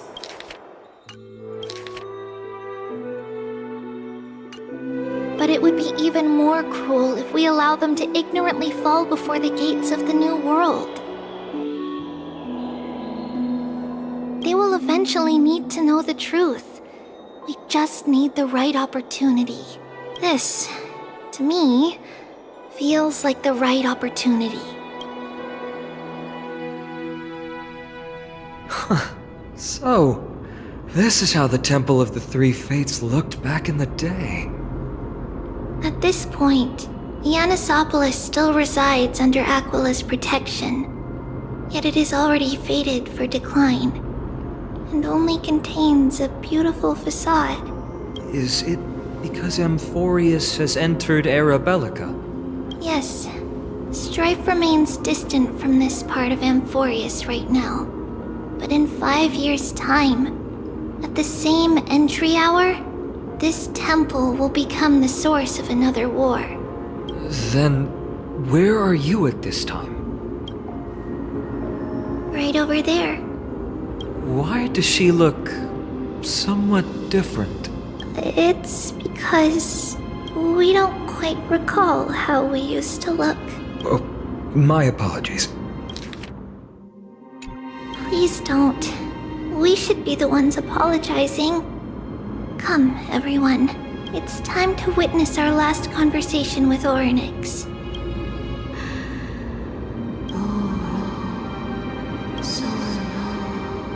You're here, Orynyx. This is our memory, so your senses are also aligned with the Trebios of that moment.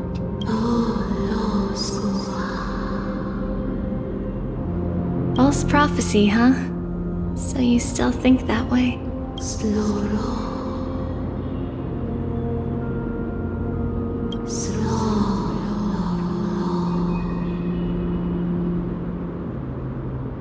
But the black tide has already arrived, and Yanis remains in slumber. If even the god of passages, known for guiding mortals, cannot resist this catastrophe, then what can we do against the incoming destruction?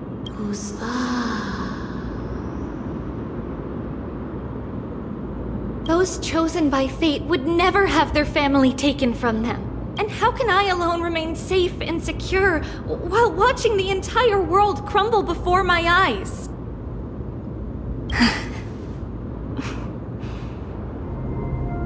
This might be our last conversation, Orynyx. I will do everything I can to protect you from the black tide.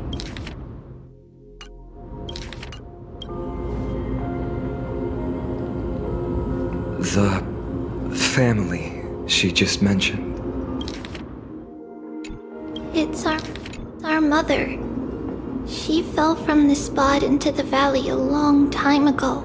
It was during a grand ceremony held to seek Yanis's guidance, but things took an unexpected turn. It was Kefali who responded instead.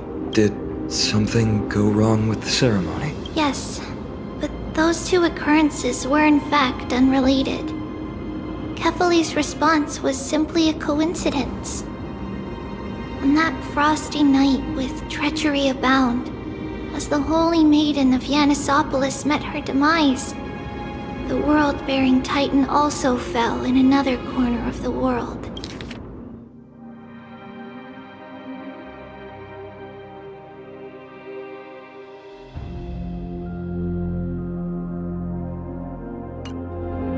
Let's keep up with her. This story, she should be the one to tell it. That thing ahead.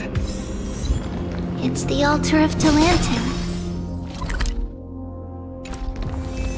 But that's not our destination.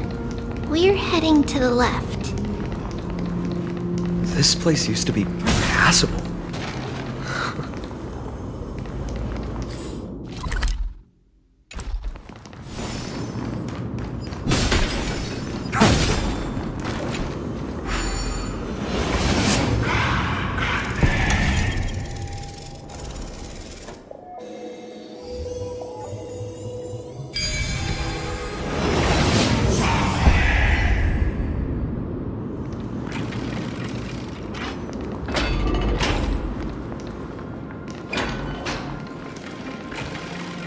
I never thought there would be such a hidden space in the abyss.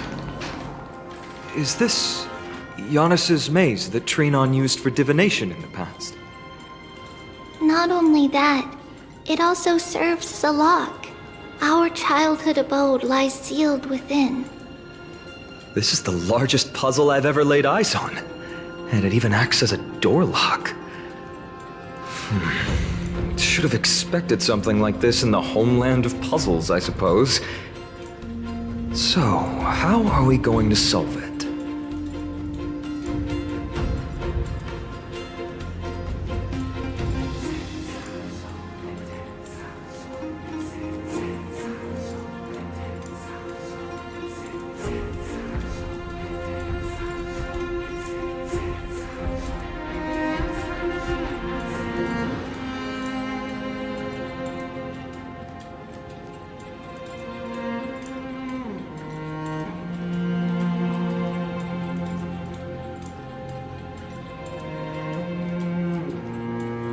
Just follow the designated path and let the stone ball fall into the pool twice.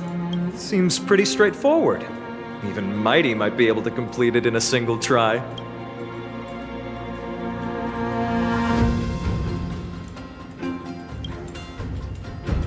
You still don't know him well enough, then. He might not even need a first try. He just punched the door open. Mighty. If he were still here, we'd probably take a lot fewer detours to solve our issues. Enough with the talking. Let's just get started.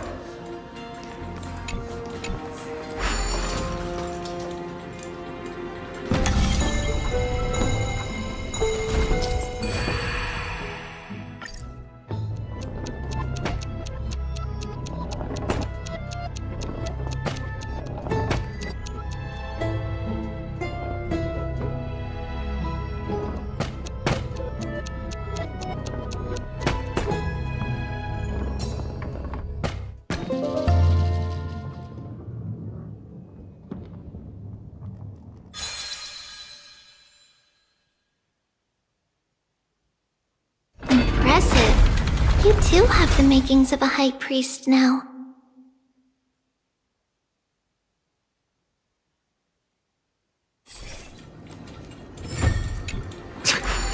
Getting that stone ball to the end point looks pretty tough.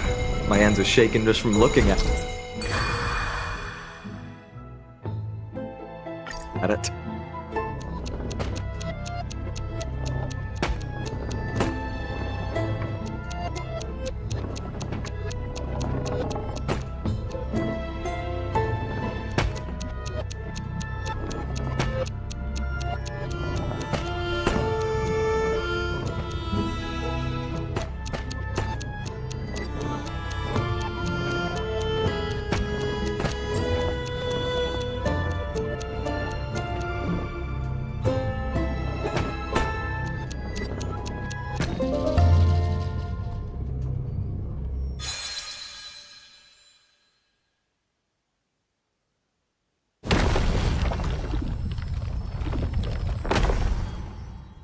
The secret door is open.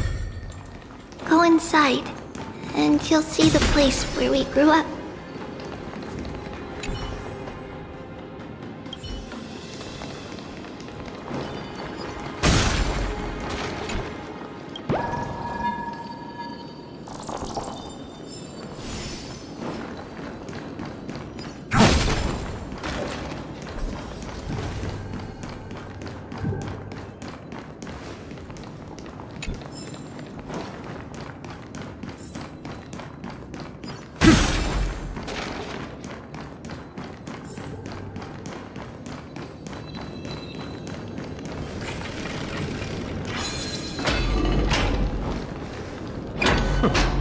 You grew up in a place like this? By the time we were born, the role of the Holy Maiden had already diminished to a mere title. Those in tune with the Titan's guidance are bound to become messengers for others. To maintain appearances, those in authority added some embellishments. And with Mother around, our childhood wasn't entirely without joy. Even so, I still find it hard to imagine. 20 years can go by in no time. Trinon, for most people, 20 years is a long period of time. Right. Becoming a demigod sure changes how one lives through time.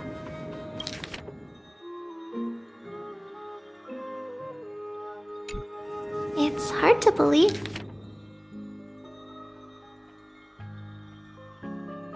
It's been so long. Your power is exceptional, little Gray. This place looks exactly as before. Let's explore the room a bit.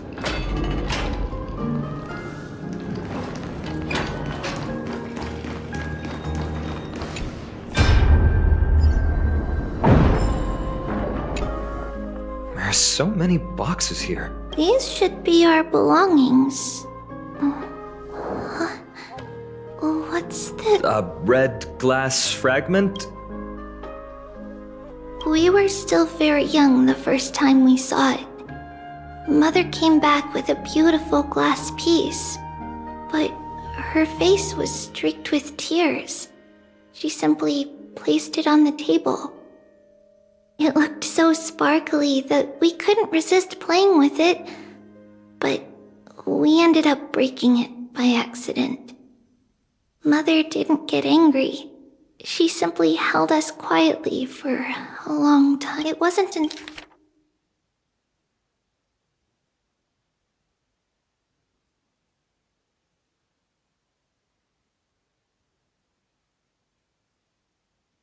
until we were older that we learned in Yanissopolis, if someone gloriously died for destiny, the Holy Maiden must pick a piece of glass from the volcano's quarry and polish it, then give it to the deceased's family. On the day Mother returned with the glass, her friend lost his life on the battlefield. Since he had no family left, Mother had to keep it herself. Later, on the eve of the ritual, Mother also gave us a beautiful piece of glass. Let's move on to the bedroom.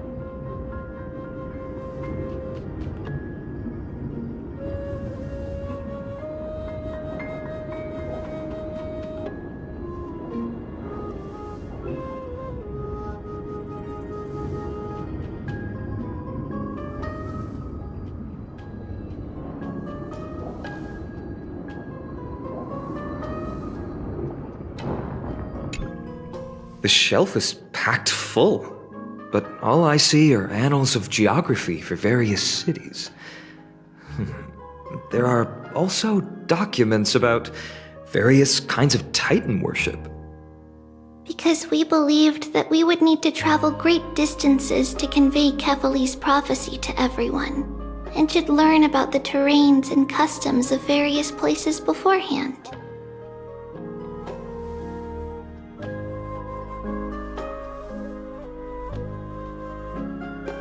Back then, our memories were still sharp. 10 years was enough for us to memorize all these. Mother left us these scrolls too. When we were young, she would read them to us as bedtime stories. Her stories were so engaging that we could vividly imagine all of Amphorius in our dreams.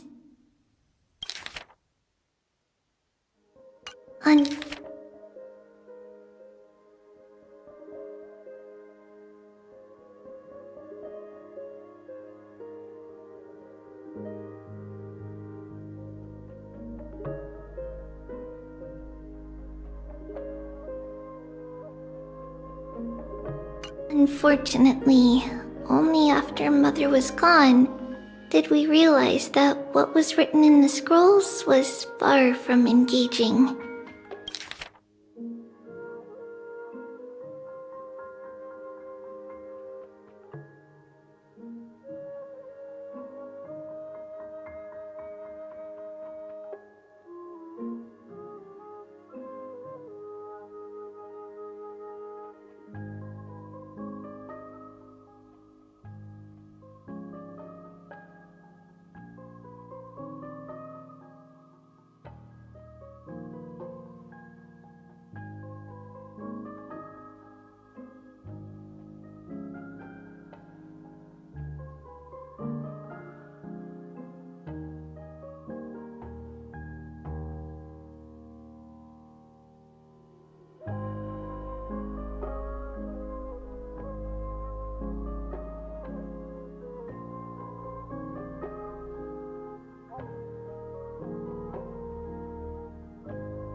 It's Trebios.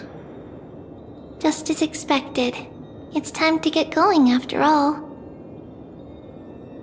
Mama, are you going to that ritual tomorrow? That's right, my sweet girl. What's the matter? I wish I could go too. I have something to ask Yanis. Oh. What do you want to ask? I want to know how to chase the black tide away. Ah, I see. Unfortunately, it's a secret ritual, and only I can preside over it. If you want me to consult the Titan on your behalf, you'll have to promise me something. What is it? Be a good girl and go to sleep now. And whatever you dream of, don't be afraid. Just sleep through the night until morning comes. Until the next time Aquila opens their eyes. Can you do that for me, sweetie?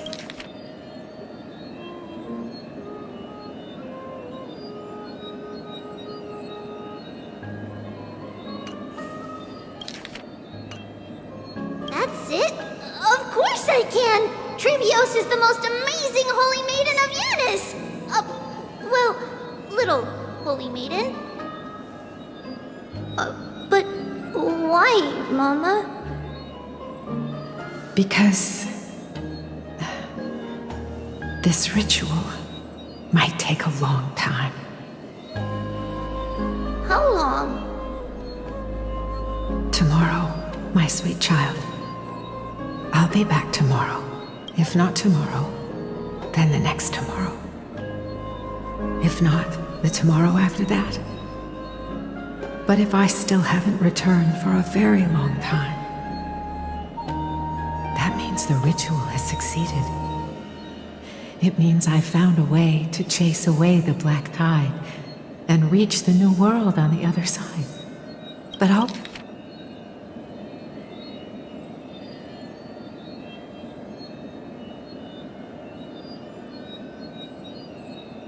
be waiting for you there. As long as you stay brave and kind, we'll meet again in that new world. It's the end of the west wind, the black tide's other shore. A radiant sea of flowers, blessed and protected by the gods.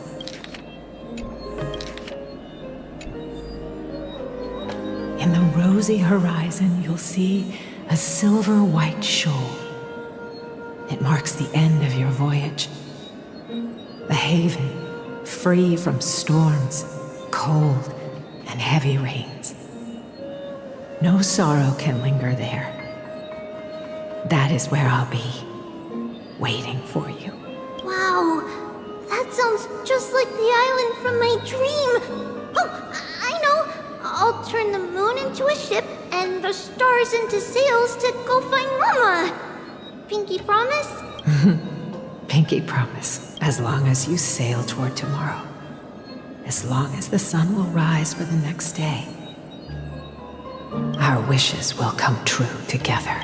If the final murmurs of the Titan are true, if such a place really exists on the shore beyond the black tide at the end of Genesis, then our promise still stands. Please, wait for me, Mother. After those 10 years of darkness, when Aquila opened their eyes for the last time, we finally set off. Where did she go? This way. Now, we'll go through. But how? With Yanis's power? Indeed. We hadn't acquired their power back then. So, this obstacle, it was simply a mirage? Yes. The answer is right on the shelf. Go ahead and give it a try.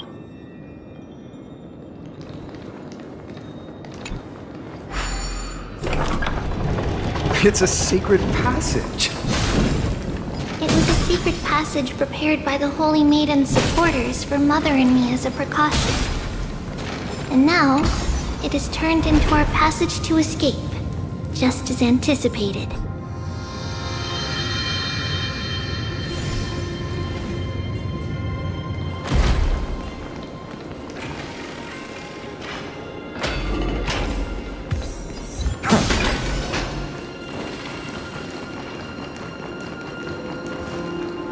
The path to the temple was in quite a state.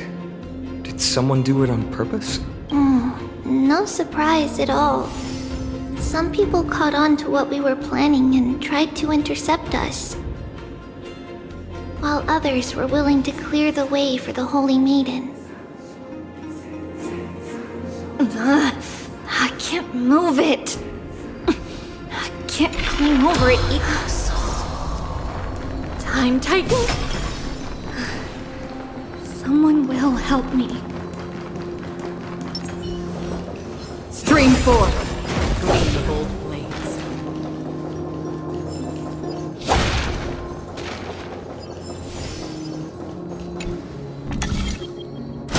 Just like this.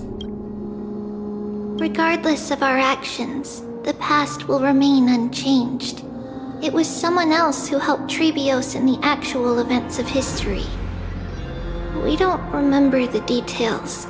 As for why memory recreated the past to be like this, it must be because it's closer to the answer within our heart. The passage is now cleared. Light up the dawn.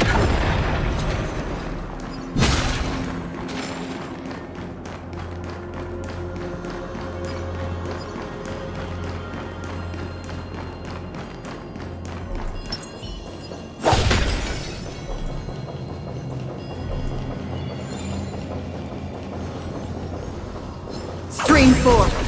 Gleam of old blades.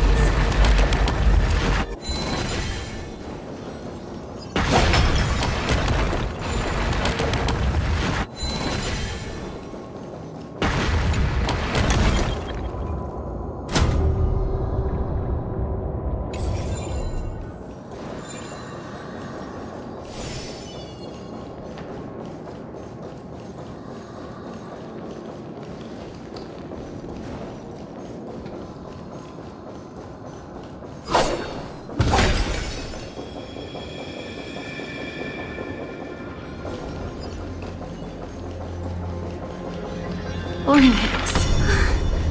Thank you, nameless god.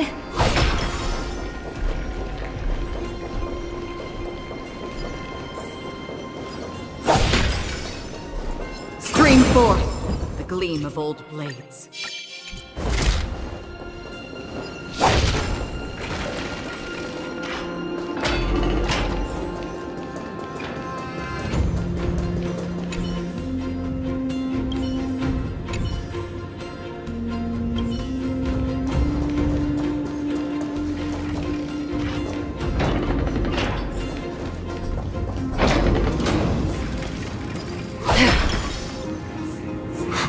Whoa!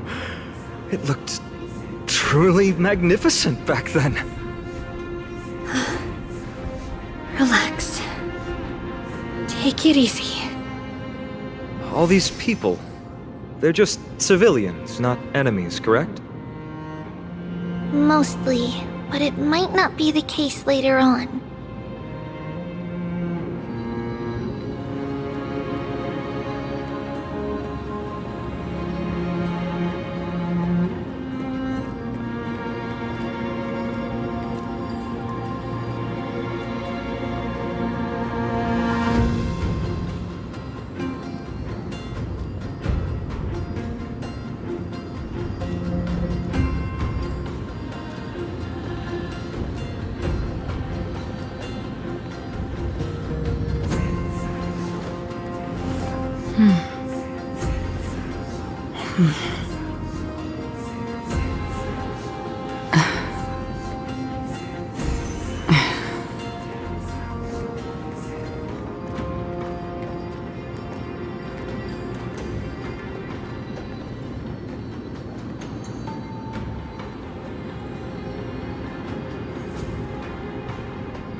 Hey, little ones. How did you sneak in here? Please keep it down. We have to be really sneaky to get in here.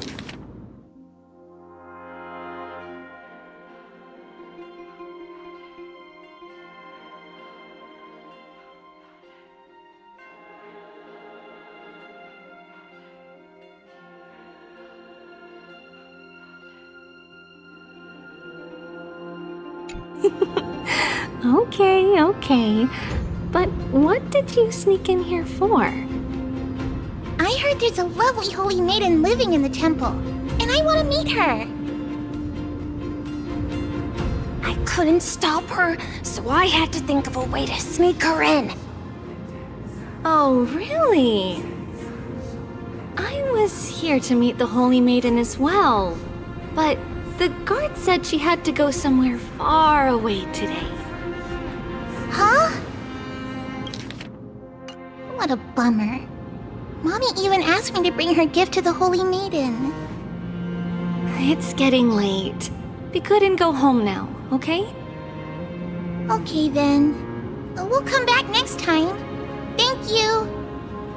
By the way they are dressed, the siblings look like civilians living outside the temple. Mother mentioned that when she was a holy maiden,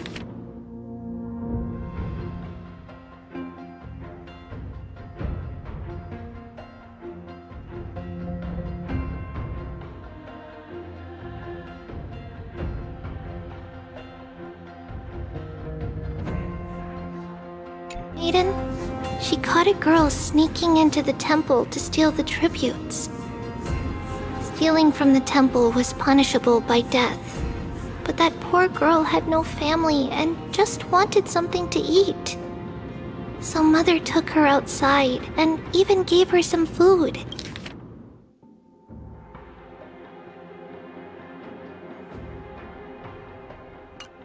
Perhaps these two children are the descendants of that girl from...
from back then.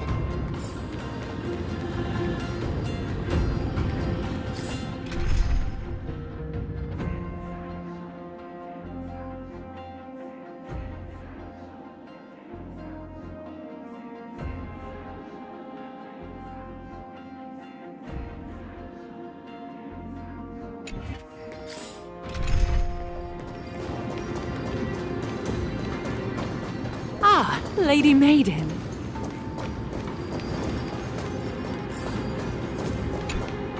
Lady Maiden, you need to dress warmer. It's pretty cold out. Let me get you a blanket. No need to trouble yourself. I'm just going for a quick walk.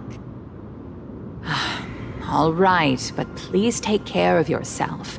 Your mother made us promise to look after you before she left.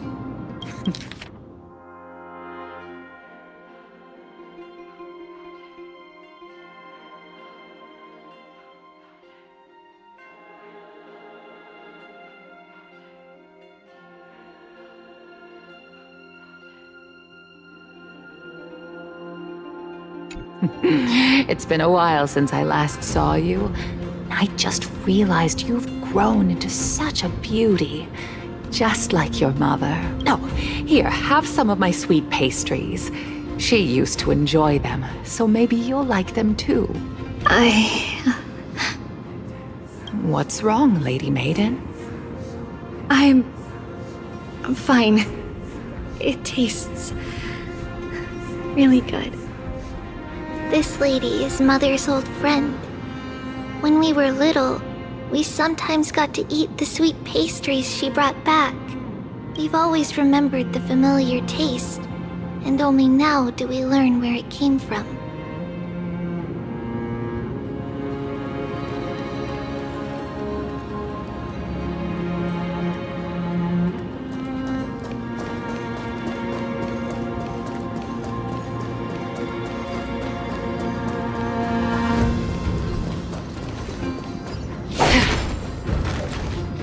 Apologies, Lady Maiden, but the Yanis vault is under maintenance today. Perfect. That way, no one will disturb me while I'm talking to Mother. All right then. May Yanis guide your path. The Yanis vault? It's where Yanis's heart lies and the core flame is kept. Just enter on the left. It's also the place where Trebios was born.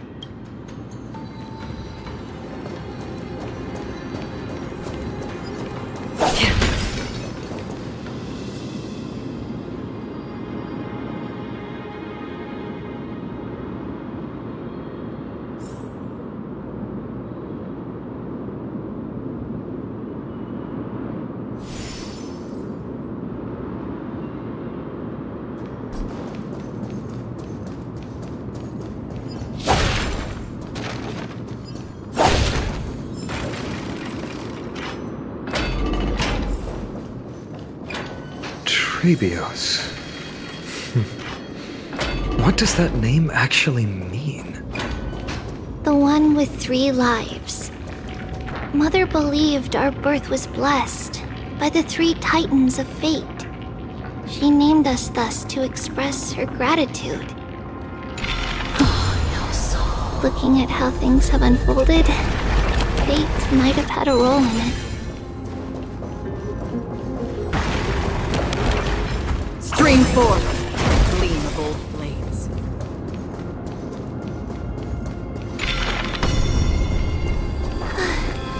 Finally, the Yanis vault is right ahead.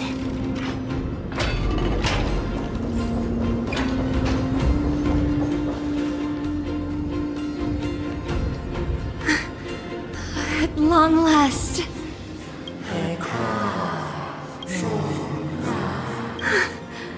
I knew there was some sanity left in you, Yanis.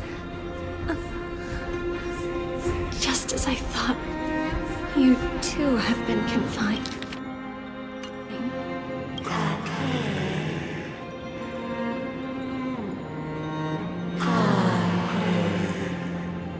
No, Yanis, I've come here to take on your fate.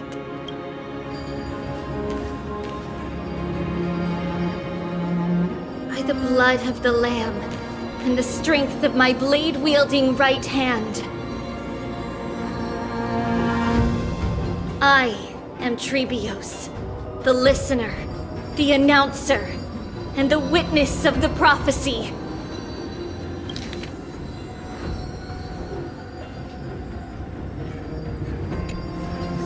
I, the Holy Maiden of Yanisopolis, the Walker of the Infinite Paths, have come forth to assume your duty.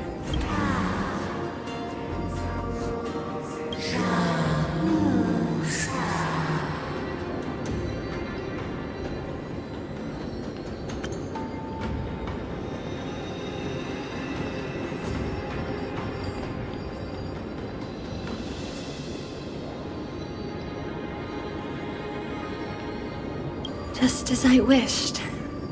This journey promises to be a long one, with 1,000 selves to accompany me. I'll never be lonely.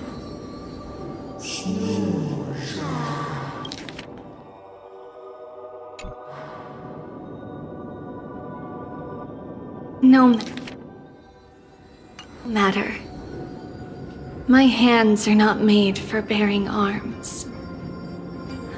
But my feet are destined to embark on a journey for the benefit of all.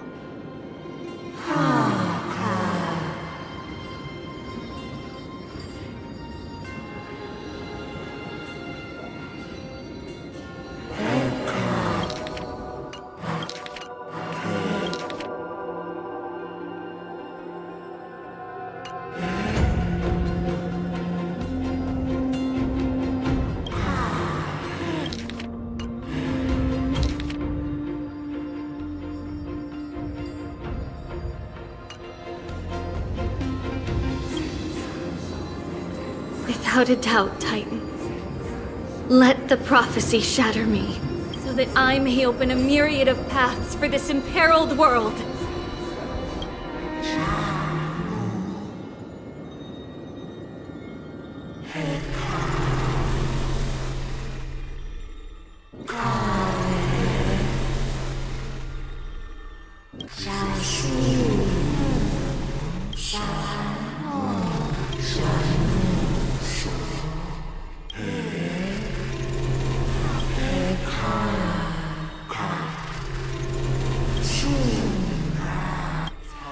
I understand, Yanis.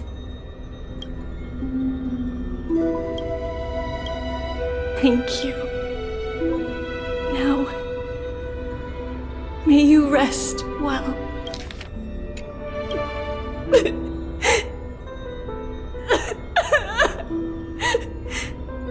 Mother, did you see that?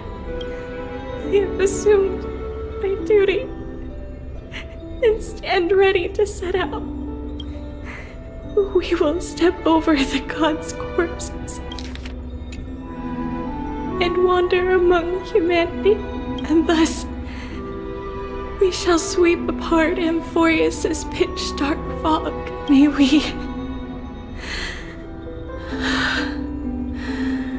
May the world follow the myriad paths trodden and reunite at the end of the west wind,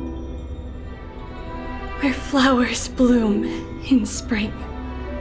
Mother, I shall see you tomorrow. Who dares lay hands on the core flame?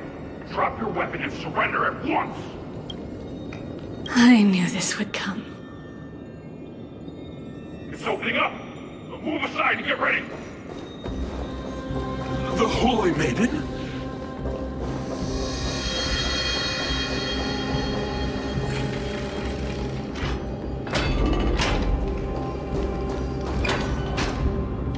What's happening here? Lady Maiden, where's the thief who stole the core flame? Look at what she's holding, you buffoon! She is the thief! Take your positions and ready your arms! We're taking back the core flame! Bring it on! What? Come forth, loyal guards. At least do it properly. Pierce me in the chest. What are you scheming? This is your last chance. If anyone wants to earn a promotion and rise through the ranks, I'm right here. You all know who I am. Go ahead. However, if there's still any loyalty within you, step aside for the Holy Maiden.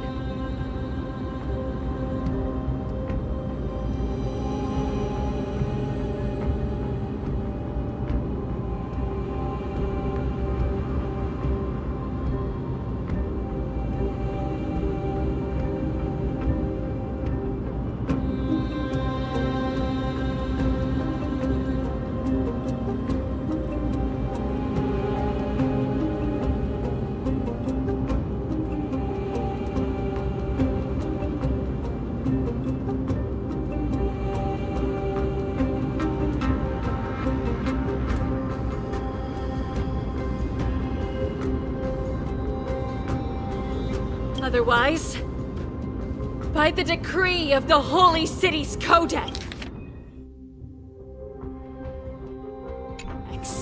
anyone who dares to harm the Holy Maiden shall face execution! Captain, what should we do? Do it. Kill her! If any of you want to get rich, then come with me. Take this traitor's head and wealth will be ours! We can't just stand by and do nothing. Let's move, partner.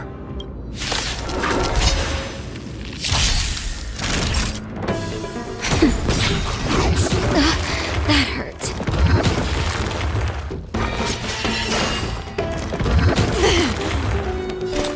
Destined for oblivion. Please cherish this wilt here. Finish the move, for tomorrow!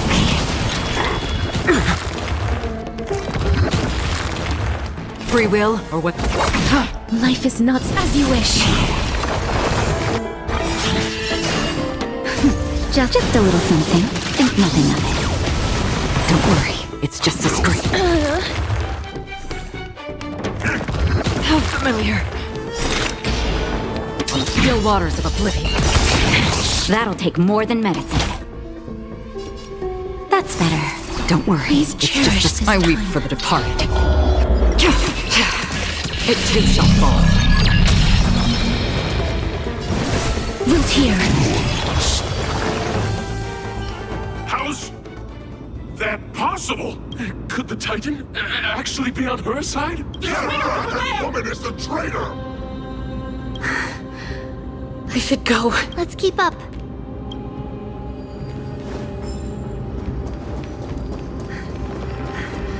Path is opening up for me. Oh, Yanis, protect me.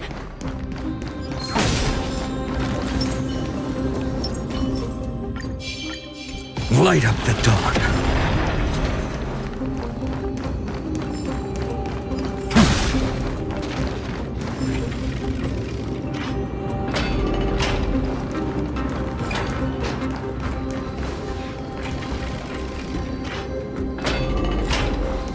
The main path is likely well guarded. What do I do?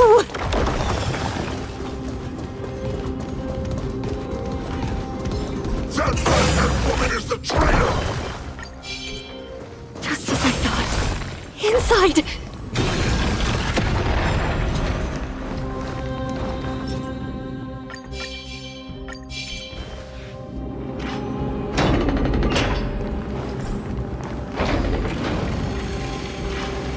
There are guards here too. Don't alert them. Spring forth.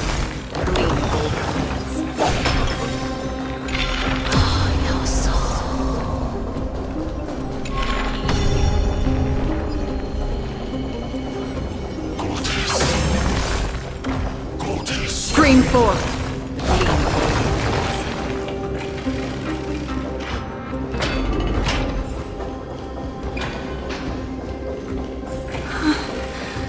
Long last.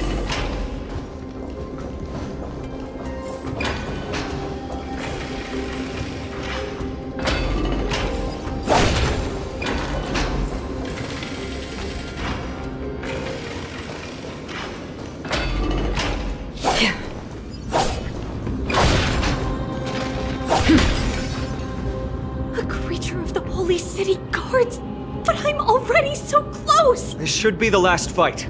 We have to help her get through. But I don't get it. This has been puzzling me for a while now. Who has been aiding Trebios in her escape?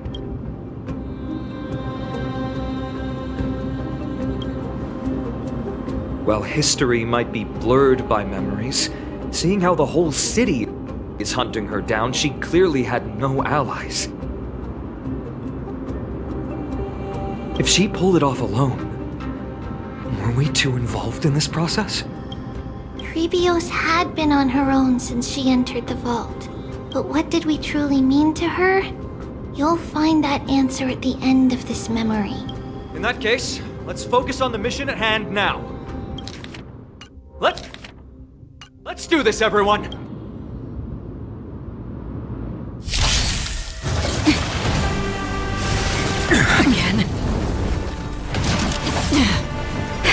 get careless. Thank you. I can still keep going. Free will, or was it fate? Root here. No other choice but the future will come!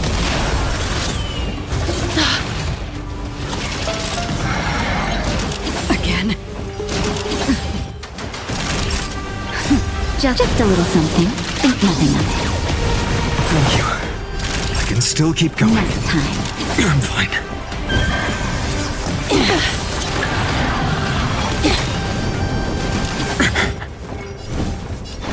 For tomorrow! Another journey begins. I'm fine. That's better. Don't worry, it's just a scrape. Embrace a new life. Darkness with me.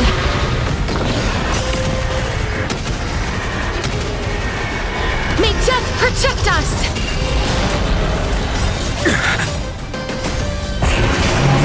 Cold flames consume me. Is that all? Hail the new dawn!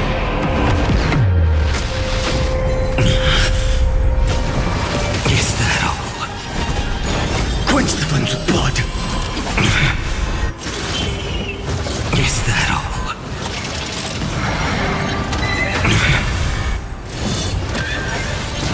Is that all? Branded with strife!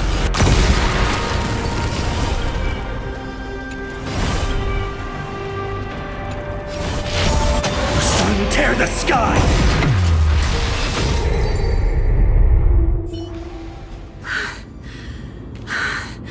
Finally, beyond this gate awaits a boundless world. This is where my journey begins. God of passages, can you see me? I will complete the path that you started. No response after all. Yanis, may you have a good dream. I can't stay here much longer. It's time to leave. Well, looks like this is the end of the memory. Not yet. The question that has been puzzling you. She's about to reveal the answer.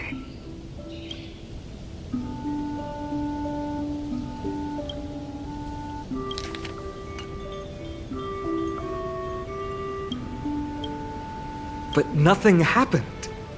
What was making her or you hesitate at this moment? If she had known this flame-chased journey would proceed as the Titan foretold, bringing about great suffering and fatalities, including her own, would she still have chosen to walk through the gate and start her journey? I think the answer is already within you. And you've made your own decision.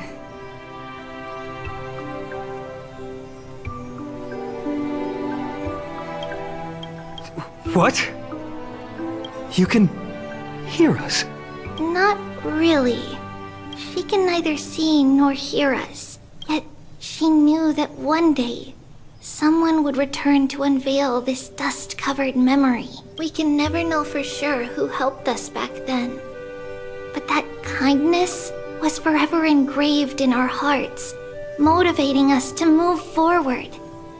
Time has modified this memory into a special letter, so that we do not forget our original intent. It's a letter written by Trebios of the past and sent to her future self. In this memory, it is Trebios of the future who overcomes all difficulties for her and sends her on a long journey toward the tomorrow where we are. Yes, you'll remember it all. And then find your way back to the gate where everything began. Here, I will set sail toward the distant horizon. Here, you have traveled far on your way home. Such is the maxim that unveils Trebios' fate. You shall shatter into 1,000 fragments and wither on the soil of foreign lands. So, if you ever feel lost, return to this place. I'll keep this memory here for you. Or for me. Worry not. The loss is something we've grown used to. Our resolve and our pledge are what Trebios will never forget. Each one of us has never failed to remember. Losses are a constant on the flame chase journey, among which even life itself holds little value. The hot blood of the sacrificial lamb will not be spilled in vain, like my mother and I. The libations poured are guaranteed to bear fruit, just as my blade-wielding right hand is not a hollow formality.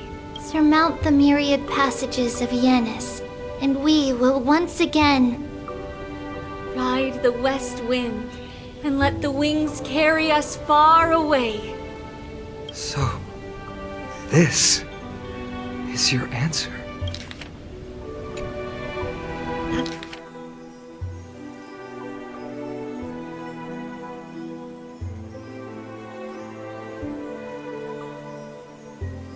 That's right.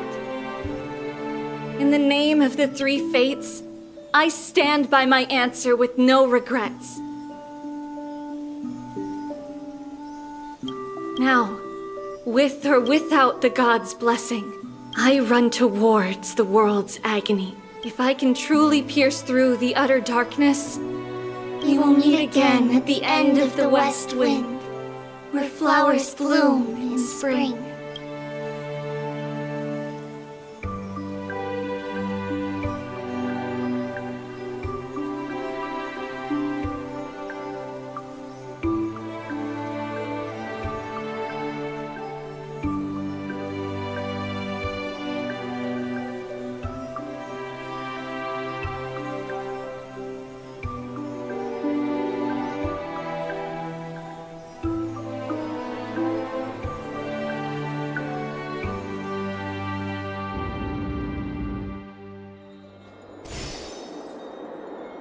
Lady Treeby, do you still think...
That everything will be fine tomorrow.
Yeah, that's what Trianne would say as well. With all due respect, Lady Treeby, you know perfectly well that see you tomorrow is nothing but a white lie. I hope your toughness is not a mask hiding a lonely heart. Cass, that's not a lie. See you tomorrow is the greatest prophecy in the world. Prophecy? Listen, in every corner of this land, every heartbeat carries a prayer for that prophecy to come true.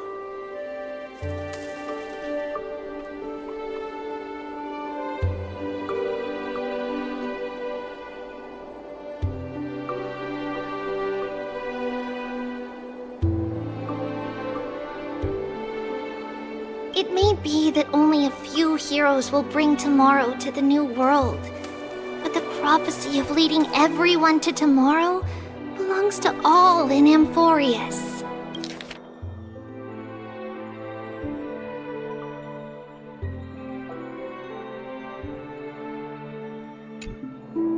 But not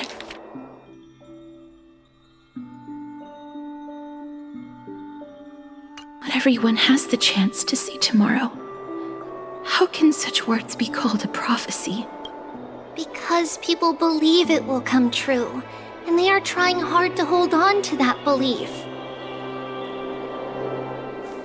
Even as the world teeters on the brink of collapse, everyone is pressing forward, longing to reach farther and move toward tomorrow. And that is why a whole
Holy Maiden exists to lead the world toward tomorrow, and why Yanisopolis' prophecy unfolds as passages. Fate is not about the outcome, but the journey.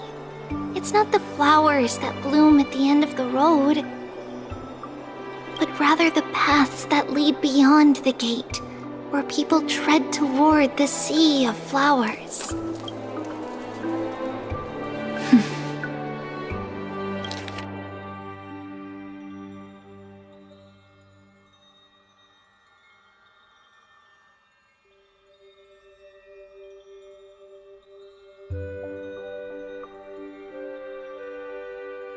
So, Cass, if anything is troubling you, just set it aside for tomorrow.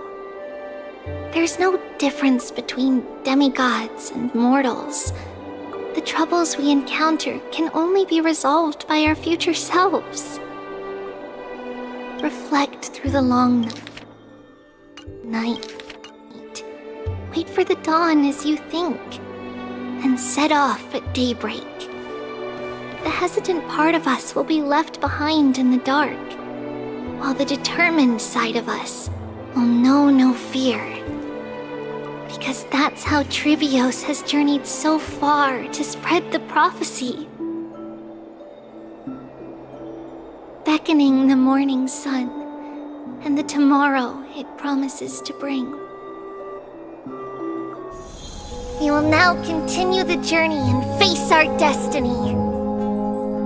We will step over the gods' corpses and wander among humanity, and thus we shall sweep apart Amphorius's pitch-dark fog.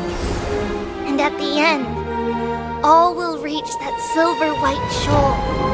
That end of the journey, that new world and new tomorrow. It is a haven free from storms, cold, and heavy rains. No sorrow can linger there. We've made a promise to meet again at the end of the west wind, where flowers bloom in spring. See you tomorrow, Brienne. See you tomorrow!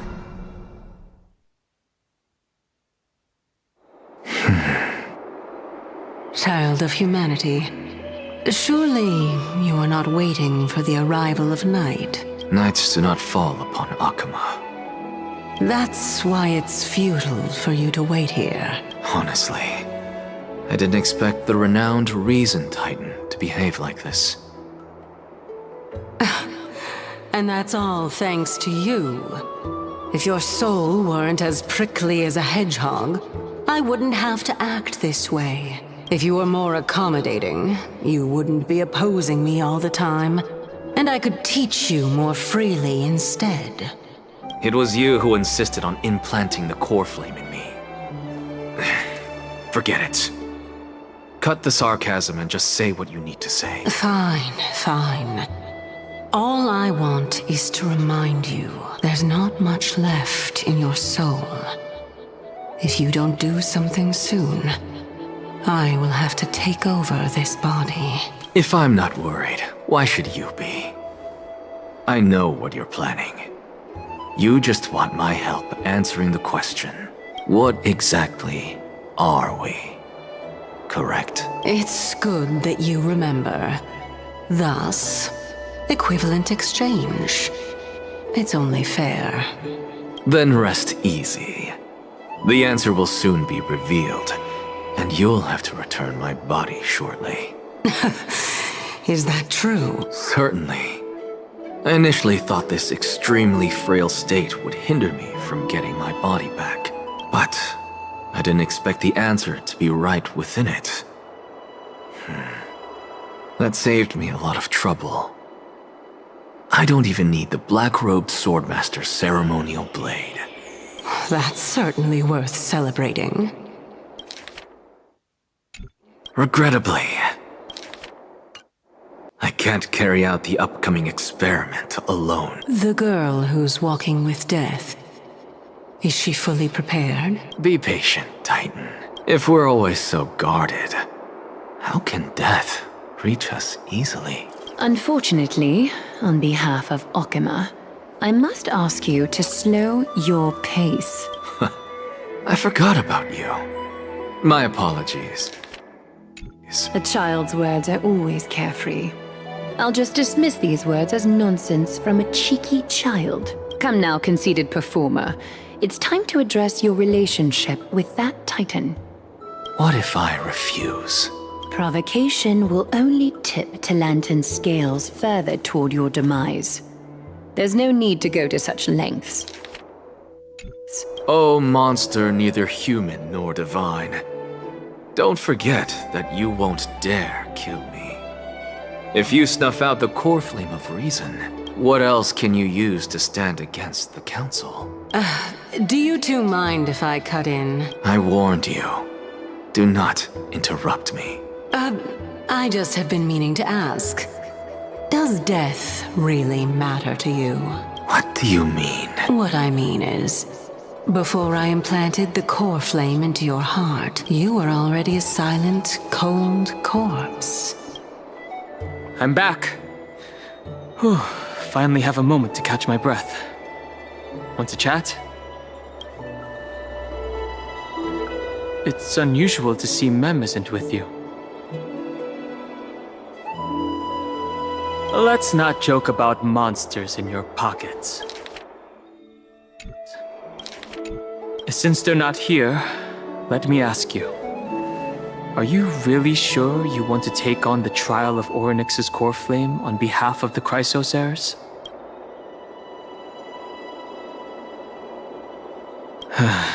We've ended up at this point after all. This is probably a fate that trailblazing can't evade. You should be extra cautious and watch out for yourself. Based on the experiences of those before you, the trial is no walk in the park. But what concerns me even more is that you'll further bind yourself to Amphorius. If you truly assume that Titan's divinity, do you believe that you'll be able to lay it down again? Forget it.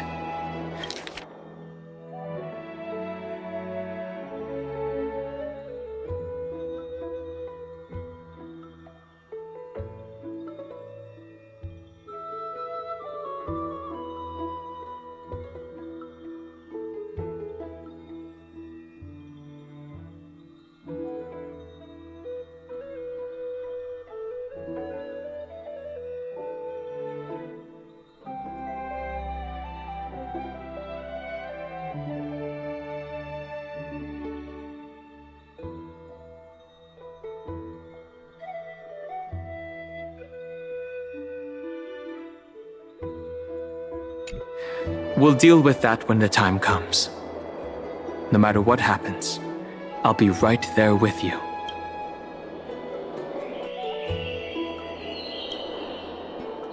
I got held up by two people in guard uniforms and ended up missing Trian's farewell ceremony. They said they were messengers of the Council of Elders and wanted to verify my identity, but I suspect we've been on their radar for a while. And they only made their move when you and I got separated. The questions were quite specific, from how we arrived in Akama to our relationships with each Chrysos heir. They even asked about what we did in the market. Luckily, those pawns aren't the brightest. I managed to brush off most of their questions, so they'll probably leave us alone for a bit.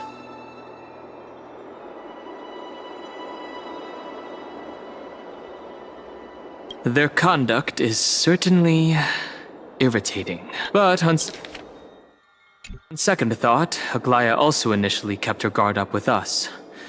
It's best not to provoke either side until we know the full truth. But on second thought, Aglaya also initially kept her guard up with us. It's best not to provoke either side until we know the full truth. The only thing we know for sure is that some members of the Council of Elders aren't happy with the Chrysos heirs. In the worst case scenario, we could be caught up in the internal conflicts of the Holy City.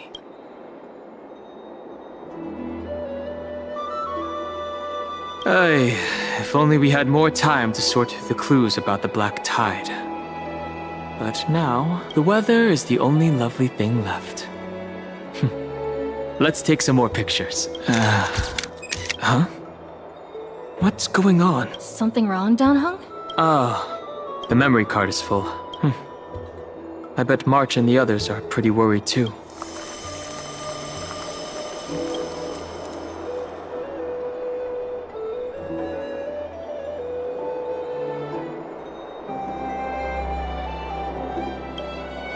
And so, this long day passed for Akama. Some people arrived, and some left forever. Just like every other day of this journey, where we, stumbling, move forward. We have long been prepared. If we are to chase the flames, then we must grow used to farewells. No one back then could foresee death. Its arrival would always be so sudden and so momentous. Even little Gray, coming from beyond the sky, could not escape the Reaper's two hands. and what people gained and lost in that trial of death was far heavier than life itself.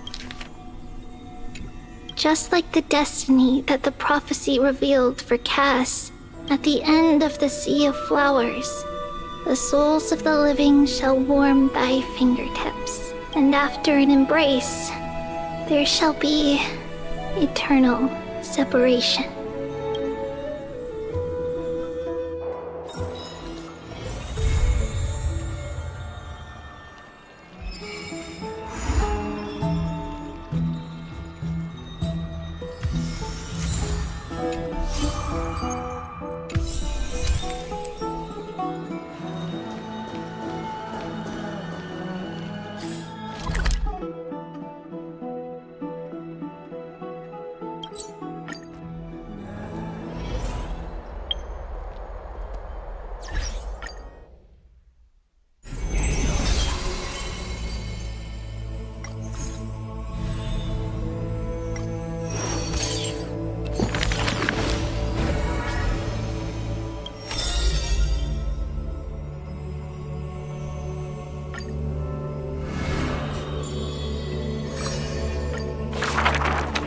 Before meeting death, the scholar already composed his own epitaph. This person's name was seldom mentioned by others.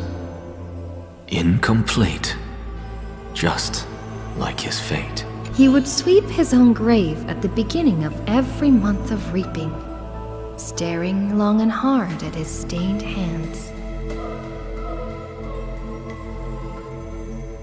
Hands that never seek the benediction of gods, accepting only the tricks and plots his brain presents.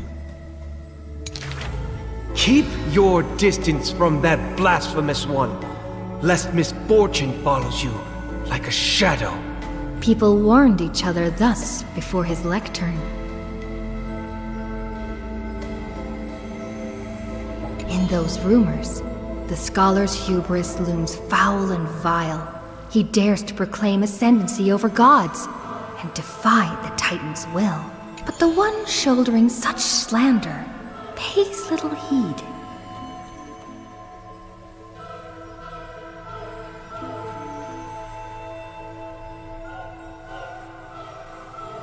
His lonesome figure stands aloof, for he always believed that gods are no greater than mortal beings such as he.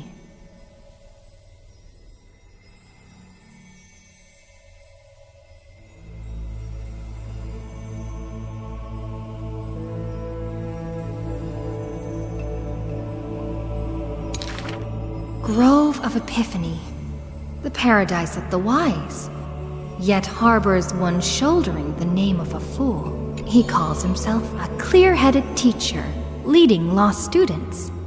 Yet he rarely guides or teaches, apart from gifting a single saying. Yet, for the rest of the student's life, that saying often proves to be more valuable than gold. Pupils often praise his words as divine utterances, to which the teacher replies with sharp retort.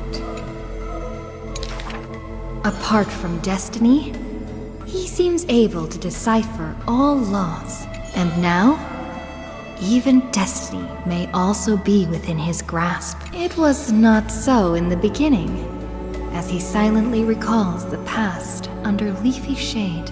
Faced with the god's edict, even I cannot resist. With no guidance given, he reaches enlightenment for the first time. Yet, I sincerely believe this is not to be my destiny. That became the cause of the blasphemy. Miracles are the most conceited actions of gods. They are God's denial of humanity via might. Magic tricks are the most articulate rebuttal. They are humanity's imitation of godhood via intellect. He habitually describes the feats of mankind as magic tricks, proving that the enlightened can step beyond the boundaries of reason.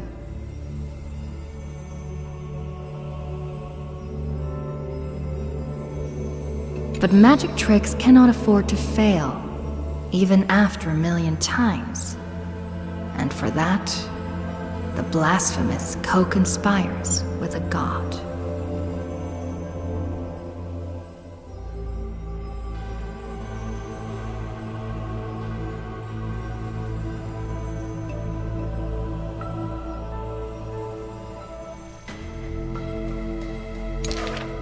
Using the final trick, they wish to create a miracle to end all miracles.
None may approach that battlefield.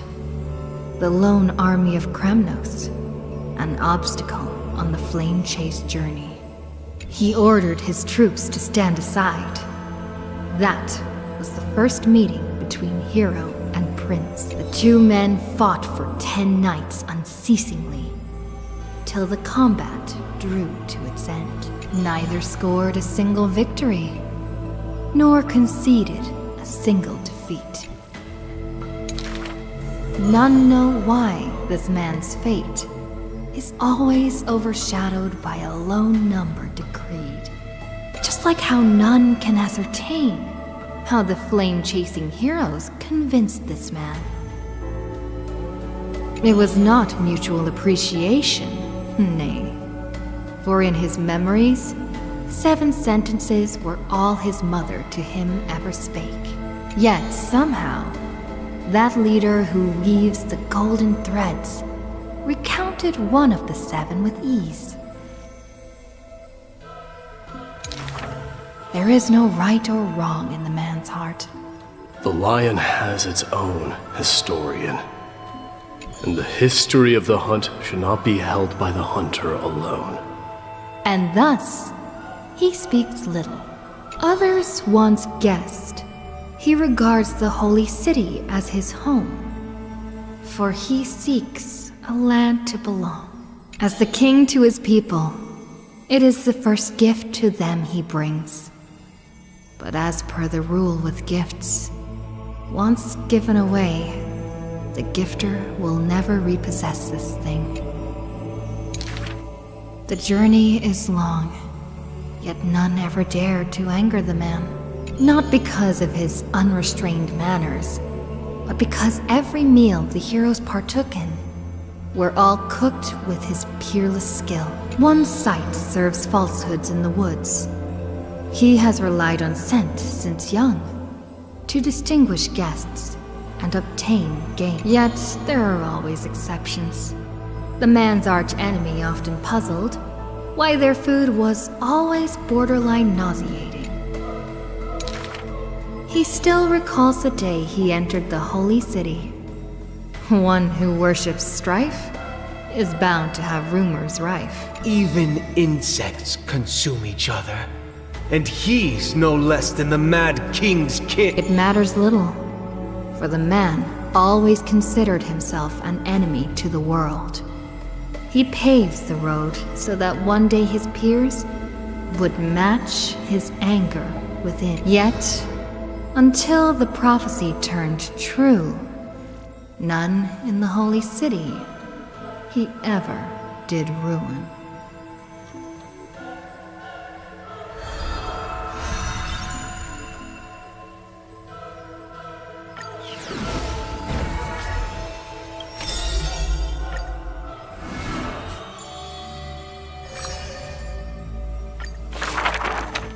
You shall part with your friends, with your enemies, with others, and with yourself.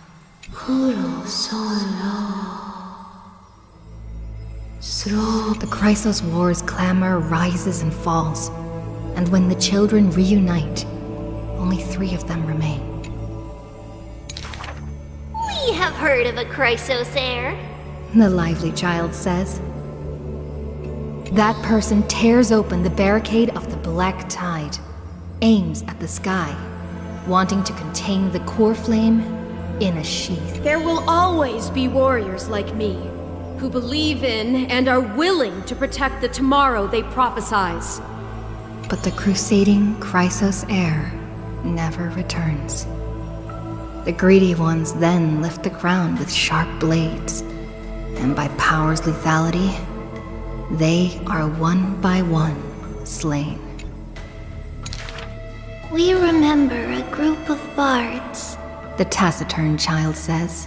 The bards compose songs for the children's prophecy, and along the corpus of the pillar of stone lay their footprints upon which ballads are carved. Though we lack the might of swords and shields, we can take you to walk every part of this world. Till many years later, when the bards all return to their subterranean eternal rest, the children sing the long, long songs, and alone they bear memories of humanity. We miss us, the exuberant child said. When they left their home, the passages blew the girl apart into countless turbulent bubbles, carried to all corners of the world on the winds of destiny. We will run towards the world's agony. The children cheer each other up as the years pass and the sun and moon rise and fall. The children often hear sounds of their friends shattering. Farewell. Farewell. Farewell. The children who still walk the earth silently hide their wrenching sobs. Upon the hills of Akama once grew golden figs as far as the eye could see. The remaining children link their hands and decide to make this beautiful city the beginning of yet another journey. The children pull on the hem of the maiden's dress. Please, listen to the prophecy we bring. The maiden pulls on her silken threads, weaving in her heart the children's past into strings. Chase the core flames with me. I promise that The libations poured are guaranteed to bear fruit. The hot blood of the sacrificial lamb will not be spilled in vain.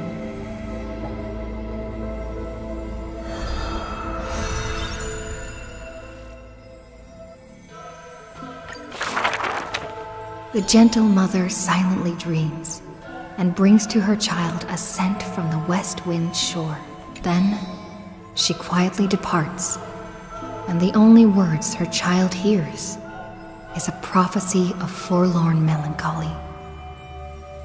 The slumber of titans, the fragmented lullaby, the roar of the guards, all merge into a torrential black tide that carries the first demigod from the past to the future. And that was the beginning of this long dream. In this, sometimes the child does not understand. The gates of worlds outside the window are so numerous, yet why can we not step within? And if one cannot leave the tower, what need is there to gaze into the distance via tomes?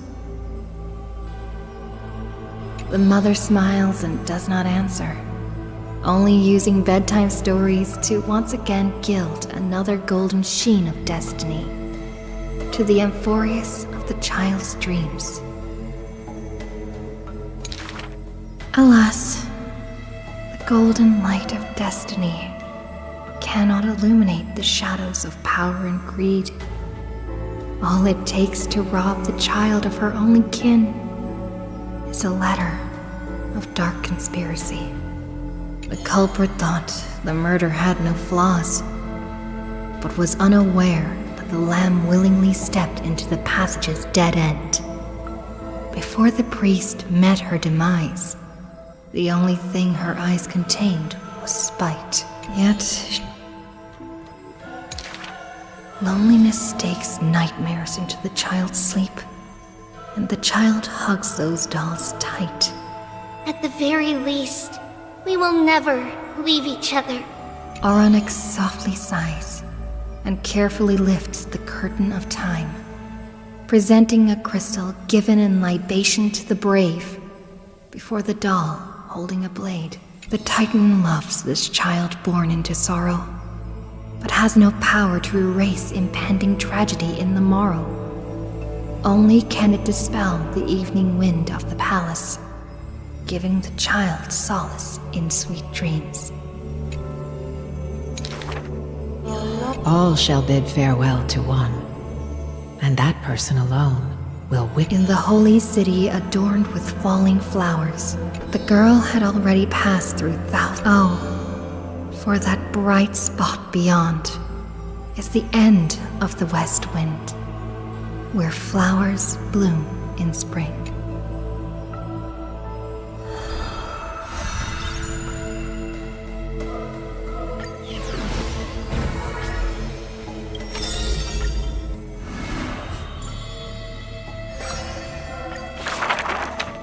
A solo lyre's sound flows along the streets.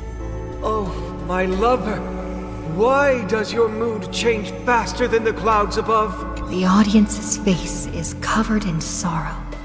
Oh, how I wish she has clear eyes that are quick to anger and laughter, and dimples that crease in smiles and frowns. For the maiden he longs for has a body of alabaster and fingers carved by scalpels. In her runs blood of gold and a heart woven from threads.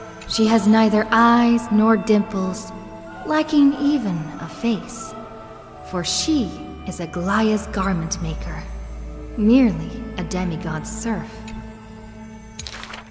The gilded dressmaster, the executive of romance.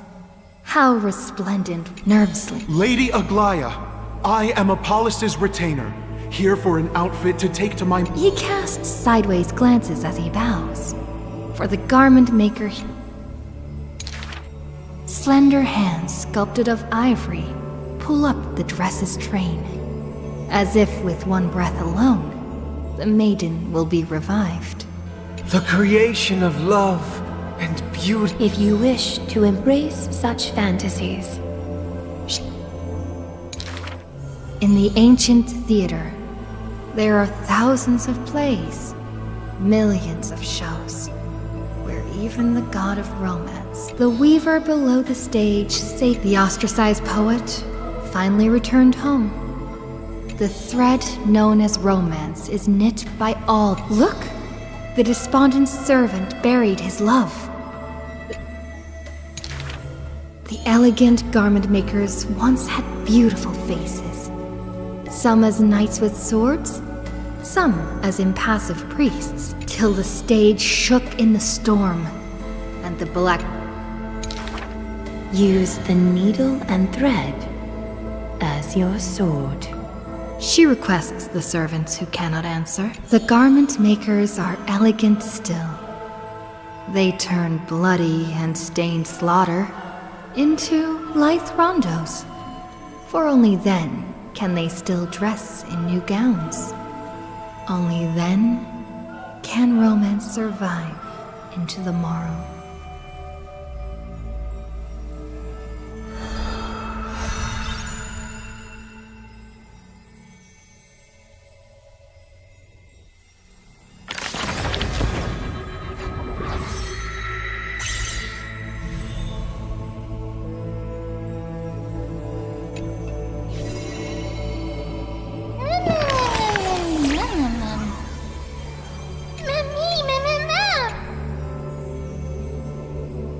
Mem.